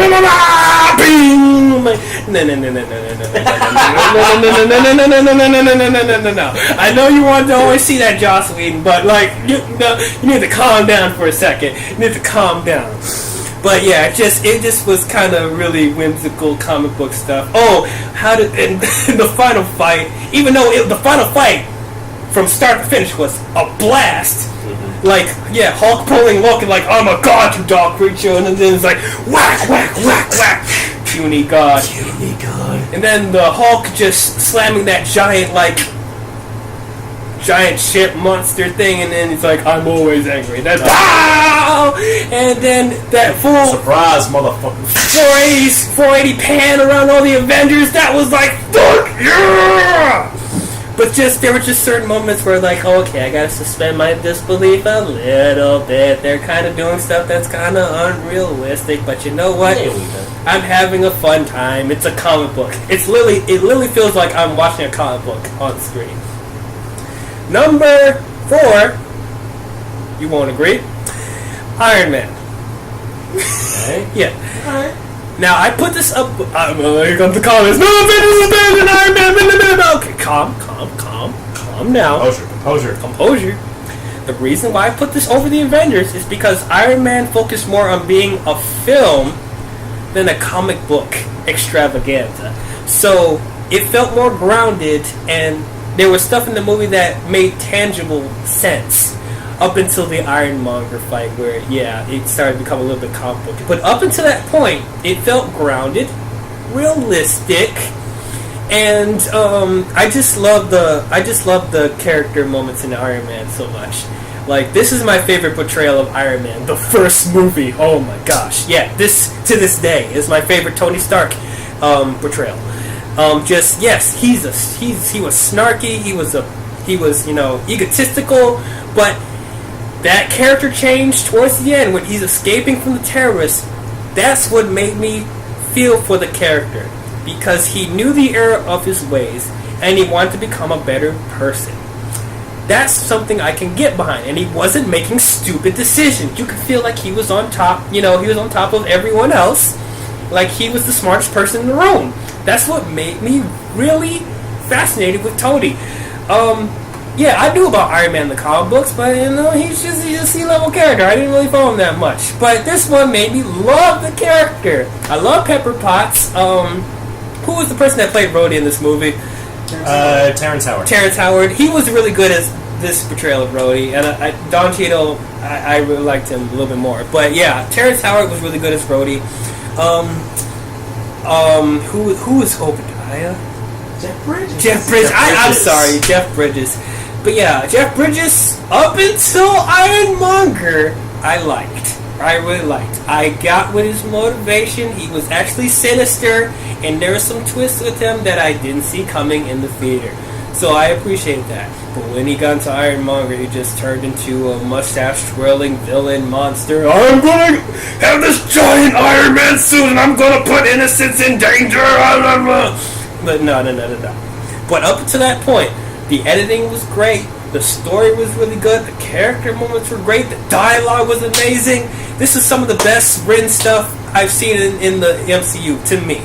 It was just so witty and clever. Jon Favreau just was doing such great work with this film. And even the comedic stuff was really well written. They made me laugh at some cranes that would just keep messing up. I'm laughing at some cranes, bruh. And then it was so interesting, before he even fights in the suit, which is great. That whole terrorist fight and the stuff with the planes and stuff like that, they were great. But what's really fascinating is him building the suit. That was some of the most interesting parts of the movie. Just him building the suit. And normally people think that's boring, but they made it interesting in this film. So that's why I appreciate Iron Man so much. It's just such a sophisticated film. It made me take this character seriously. When films before this, they had to keep reminding us, oh, this is a silly character. No, this movie treated this character seriously. So I'm like, thank you. We're getting to the main three. Oh, God, top three. I think I know what it is. I don't want to say it. Okay. Number 3. Captain America, the Winter Soldier. I'm on the right track so far. Yep. So, this is one of the best sequels ever made. And I say that because they take the stuff from the first Avenger, which was good, but not great. But they took the development and stuff from that and made the sequel amazing. It didn't feel anything like the first film, but that's what made the film great. But at the same time, you don't feel like it was a slap in the face of the character like it was with Thor. Even though it felt totally different, it expanded on his character. It made Captain America more sophisticated. It addressed political issues that were still relevant today. It had some of the best fight sequences in the MCU. Nick Fury, this is his best portrayal. Best appearance, that's what I meant. Black Widow, this is her best appearance. The Winter Soldier, keep forgetting, he was a great villain. He barely said a word, but he was one of the best villains. People forget that before he turned good. Who the hell is Bucky? The funny thing, that's Sebastian Stan's best line. That's his favorite line in the whole MCU. Is who the hell is Bucky? Who the hell is Bucky?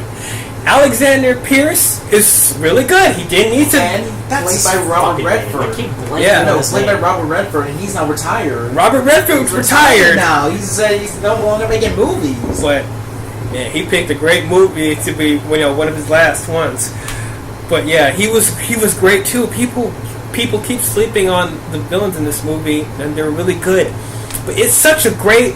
It's what kind of genre did we say this movie was? It like a spy thriller? Spy. Yeah. Superhero movie still. Yeah. So the first film felt like a war film for the most part, and then this one felt like a spy espionage movie. It was such a great flavor to Captain America. This movie didn't feel cheesy.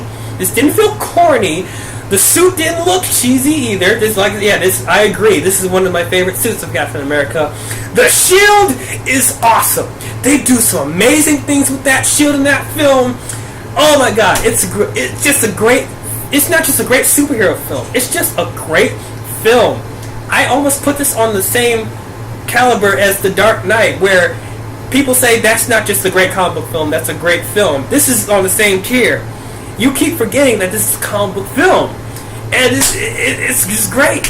It's amazing. I don't know what to say. I didn't think Captain America would be in my top 5, let alone top 3. But this one is. Amazing film. It's amazing. Well, it's in your top 3. Yep. So, you guys probably know which ones are in the top 2.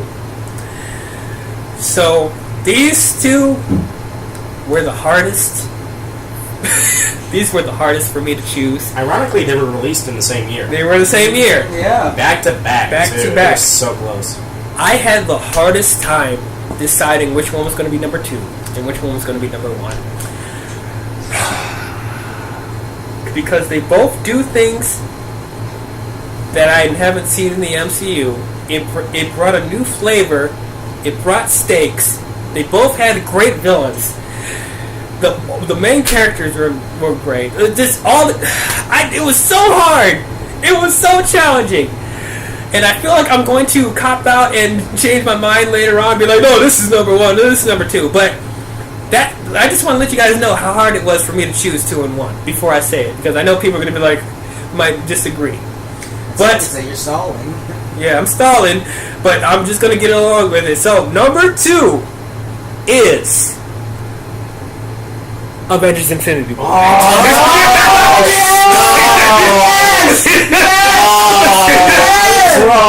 Yes! Oh no!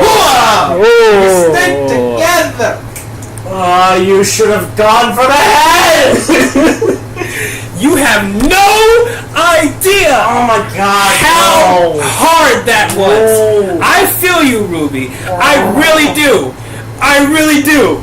But I kept thinking. God. I not only had to think about how I felt in the movie theater, but I also had to think about how it worked structurally as a film. Because I felt that would be a disservice if I just went in being like, this is how I felt emotionally. I had to think about how it worked on a filmmaking standpoint. And I know people are going to disagree with me when I say it, when I explain it. But this is how I'm feeling at the moment. The reason why Avengers is not number 1. It's because Black Panther dies. You're on the right track. But no. The reason why Avengers is number 2 is because this movie, it doesn't feel like a film. It feels like an anniversary love letter. Now, people are confused when I say that. Like, is that really a bad thing? No, it's not. However, at the end of the day, these movies are films, and structurally, stuff works better than others. I was disappointed that there were certain characters in this film that wasn't in the movie that should have been, like Ant-Man and Hawkeye. Now, I'm glad they explained with Ant-Man, but why was Hawkeye not in it? There were stuff in the trailers that they cut out that I was really excited for, like Hulk fighting in Wakanda. They kept showing that, but that didn't happen. They were going to address the relationship with Black Widow and Banner, which I was interested in seeing. They didn't. The moral of it is there were certain scenes in the movie that I was excited to see, but they cut out. Going back to the Hulk, though, I understand that they want to establish that Thanos is the most powerful being in the MCU. You don't want to mess with him, so they had to take Hulk out. I understand that. However, I can't help but feel that was a cop-out. A little bit.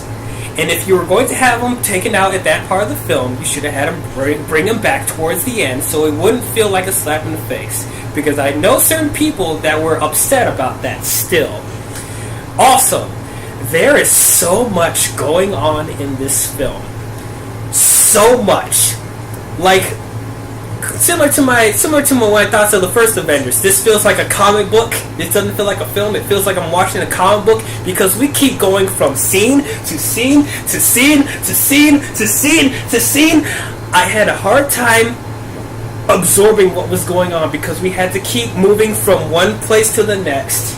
So it kind of affected the flow of the film a tiny bit. Now, I wasn't lost. I wasn't completely lost. I, for the most part, understood what was going on, but I just wanted more time to breathe because everything was like bam, bam, bam, bam, bam, bam, bam, bam. Oh, he's dead. Oh, he's dead. Oh, he's dead. Whoa, whoa, whoa, whoa. So this is part of be careful what you wish for. When I was complaining, there's too many jokes. Oh, you don't think Marvel movies are dark enough? Oh, hold my beer. Here we go. We're gonna ruin your life, and it did ruin my life. Which brings me to the ending. I respect it. I will always respect the ending because not a lot of movies, let alone comic book films, want to end with being somber and sad and depressing. That being said, don't have this be a standalone film if you're going to end the film like that. And we know the film next year is going to address the problem, address the conflicts in this film. Don't do that. If you just had this be part 1 and then Avengers 4 be part 2, I would have accepted it more. But they were adamant on saying that this is a standalone film. That Avengers 4 is going to be completely different. Okay. So I stood by that. Okay, I will believe you. I'm going with it. But the movie was not. It felt like a part 1. And so that felt more like a punch in the gut, being like, if this is a standalone film, you want me to walk away with half of my favorite characters just fade away. No. Now, like I said, I respect it. I still don't like it. It's a sour taste in my mouth, but I respect it for doing that. But overall, that's why I feel this movie doesn't feel like a film. This just feels like it feels like an anniversary special. And yes, while all the characters for the most part had their time to shine, other people had more than others. Captain America barely had any lines to say. Black Panther barely had lines to say, even though most of the final act took place in Wakanda. I appreciate they fixed Thor from Ragnarok a little bit. But yeah, just like other characters like Vision and Scarlet Witch, wish they had more. Banner, I wish had more. Black Widow, I wish had a little bit more. It's like they didn't have enough time to give more people development. They had to focus on, what will progress the story. So Thor, Thanos, and that's it. And it's fitting because they said Thanos and Thor had the most screen time in this movie, and you feel it. It feels like Thanos and Thor featuring the Avengers. So they tried their best. They did a really great job. I love this film. Don't get me wrong. I'm going to watch this over and over and over again when I buy it on Blu-ray. This is great. This is what I wanted from the Marvel films from the beginning. This is the stakes that I wanted. I wanted it to be dark. I wanted it to be serious. It was just so much to absorb. This is not a movie that this is a movie that I had to sit with, It's like something you have to think about, being like, they really did that. They really did that. Not even Spider-Man was safe. And that was like, oh, fuck! And also, I'm going to talk about the inconsistencies about power levels. And have you guys watched the How It Should Have Ended of Avengers Infinity War? I have not. Or wait, yes I did. Yeah. So I watched that and I was like, wow, why didn't they do that? Why didn't they do that? Why didn't they do that? Now, I was caught up in the emotions, so I didn't think about all this stuff, but literally, you could have cut off Thanos' arm. You could have teleported them to a different area when you needed to. You could have used the time stone to reverse time and turn Thanos into a baby. You could have done all this stuff. Why is Thanos' Stormbreaker more powerful than the Infinity Gauntlet? Because it's deflecting a beam from the Infinity Gauntlet! So I guess Tony is stronger than Captain America because Thanos was just able to be like, BISS to Captain America, but there was a full-on fight with Iron Man and Thanos and on Titan, I'm just like, wait, this doesn't line up with that, and this doesn't line up with that. Now, I can forgive it because I'm caught up in the emotions, so it's not like making me upset like Civil War did, but these are things I have to take into consideration when I'm thinking structurally what could have been better. But that's why it's number 2. But even though it's number 2, it's still one of the best Marvel films. It's still fantastic. When we eventually have the podcast of some of the greatest comic book films ever made, this is going to be in the conversation. Oh yeah. This is going to be in the conversation, no doubt. But that's why number 1 is Black Panther. Wakanda forever. Wakanda forever! Wakanda forever. Why did I put Black Panther number 1? Why did both of you put Black Panther at number 1? I'm the only one who's different from everyone here. Yes. Now I will admit there is a teeny tiny, itsy bitsy, minuscule bias with the film because I appreciate this is one of the first big budget African American led comic book films. And I do respect that. Yes. But putting that aside, this is some of the best world building of any Marvel film. Yeah, that's true. It is. This felt like a completely different. This felt like a separate world of in itself. These are some of the best supporting characters I've ever seen. Literally, you didn't have to call this movie Black Panther. You could have called this Women of Wakanda. You could have called this Golden Jaguar. You could have called this T'Chaka. You could have called this Shuri. You could have called this the Dora Milaje. Like the supporting characters are fantastic. There is not one person in this movie that I thought was bad or even okay. They are good to fantastic. Actually, I'm gonna say that controversial statement later. But yeah, I love Wakanda. It is such amazing. It is jaw dropping. It's like you felt like you knew that world. The freaking the different cultures, the tribes, everything was so well realized. It took itself seriously. It wasn't cracking jokes every 2 minutes. This is one of the most serious Marvel films, but you didn't feel like it was a drag like some of the DC films. This one had a perfect balance between taking itself seriously and then when it had time to be funny, it had appropriate times to be funny. Like the characters, when they were cracking jokes, it felt like it was natural to their characters. Not that the writers, wanted to put a joke here, so we're going to have this character do it for no reason. No, it felt like their characters. What else? The action sequences were great. Even when they weren't, when he wasn't wearing the suit, when they had that whole ceremonial battles, those were awesome. With M'Baku and Killmonger, those were great. This movie felt more like a spy espionage movie too, and it felt like a really good drama as well.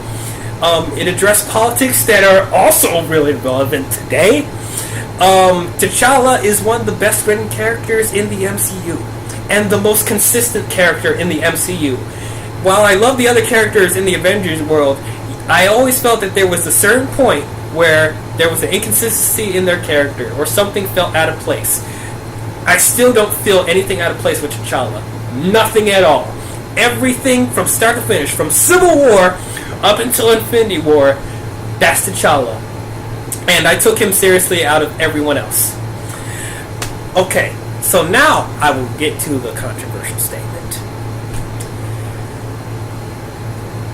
I think I'm afraid to say this. I think say it. I think I frickin' dare ya. I think Killmonger. Don't you dare say it. I think Say it. Killmonger Say it. No. Say it. No. Say it. I know what you're Say going it. to say. is a more compelling character than Thanos. Those are some big boy words. Those are some big boy words now. They are out in the universe. Those are big boy words. I think Thanos had a more.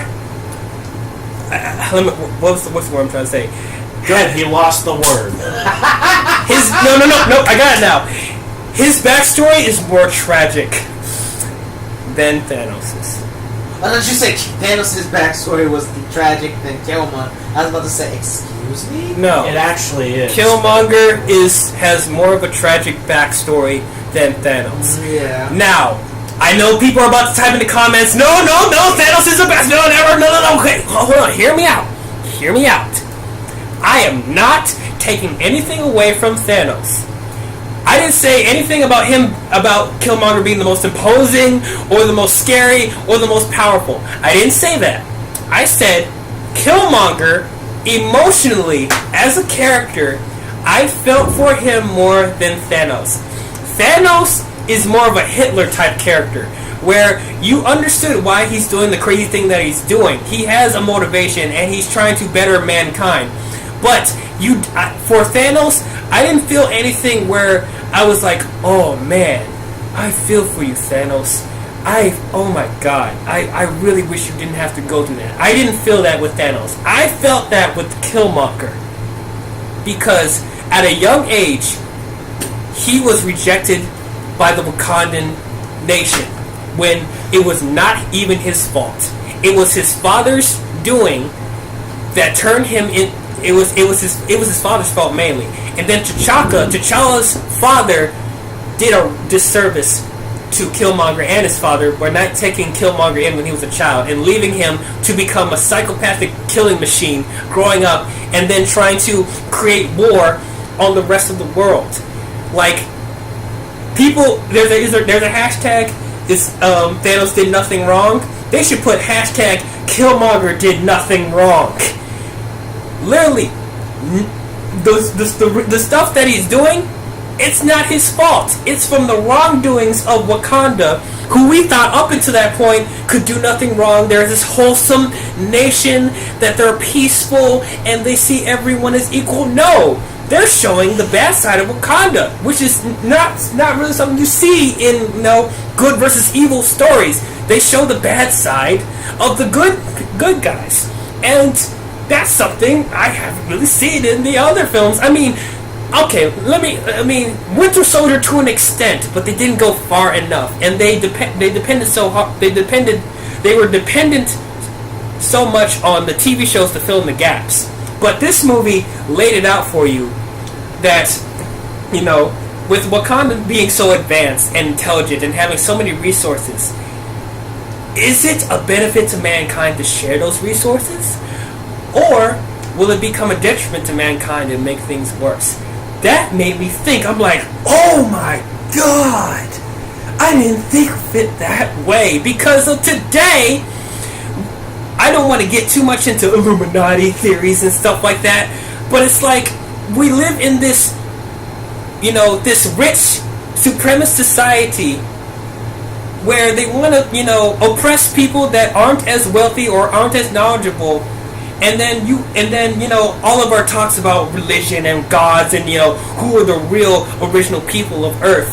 This one, it wasn't like beating you over the head with it, but it was making you think a little bit. You see how this could possibly, relate to stuff that you're dealing with today? I'm like, wow.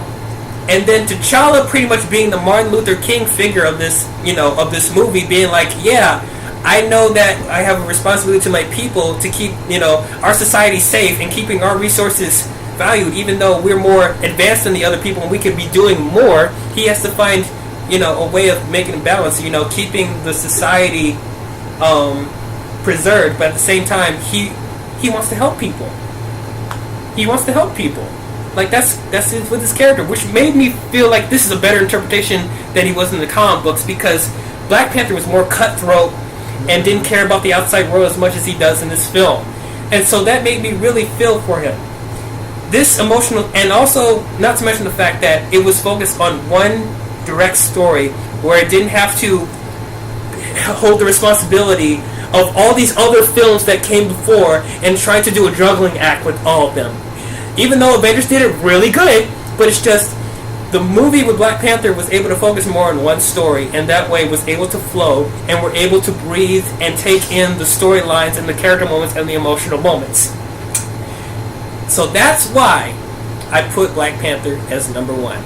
People can agree with me, and that's fine. But I'm glad I just was able to put my explanations out there of why that's the case. So that is my top 20 of the Marvel Cinematic Universe. Okay. Killmonger, more of a compelling villain than Thanos. Yes.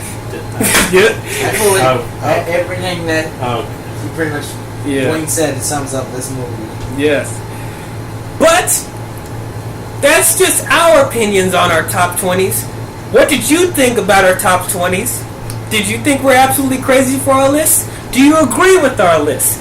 What would your guys' top 20 be? Why do you have Civil War at 18, you dumbass? I just explained why.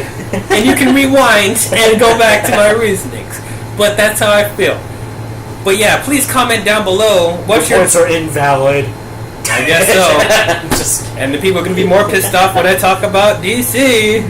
But that's going to be a blast. That's going to be a blast. But yeah, please comment down below. What's your top 20 list? Comment your thoughts about the Marvel Cinematic Universe overall. I'm going to try and have Crimson and Captain Eagle be on the podcast so they can do their top 20s, because I would definitely want to hear their list, and I think some people here watching want to hear their list as well, so I'm going to try and do that. And then right after that is when we will start the DC Films podcast, and we will start with Man of Steel. So I'm really excited to start DC, because you know what, man, I feel marveled out, bruh. I talked about everything Marvel. I need a break a little bit. I'm really excited to talk about DC. You have until March of next year. I have until March, so it gives me time to breathe a little bit.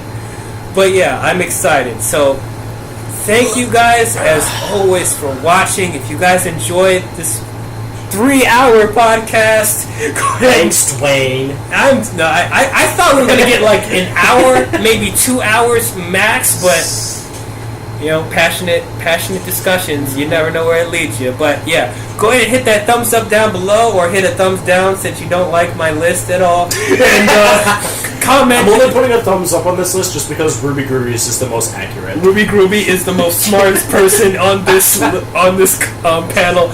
Comment down below your thoughts. Subscribe to my channel if you want to be updated on future videos I'll be doing, and go ahead and share it. And thank you guys as always for watching, and we will see you guys in the next video. Whoosh! Talk to you guys later. Top of the morning, take it up! Bye-bye. Later.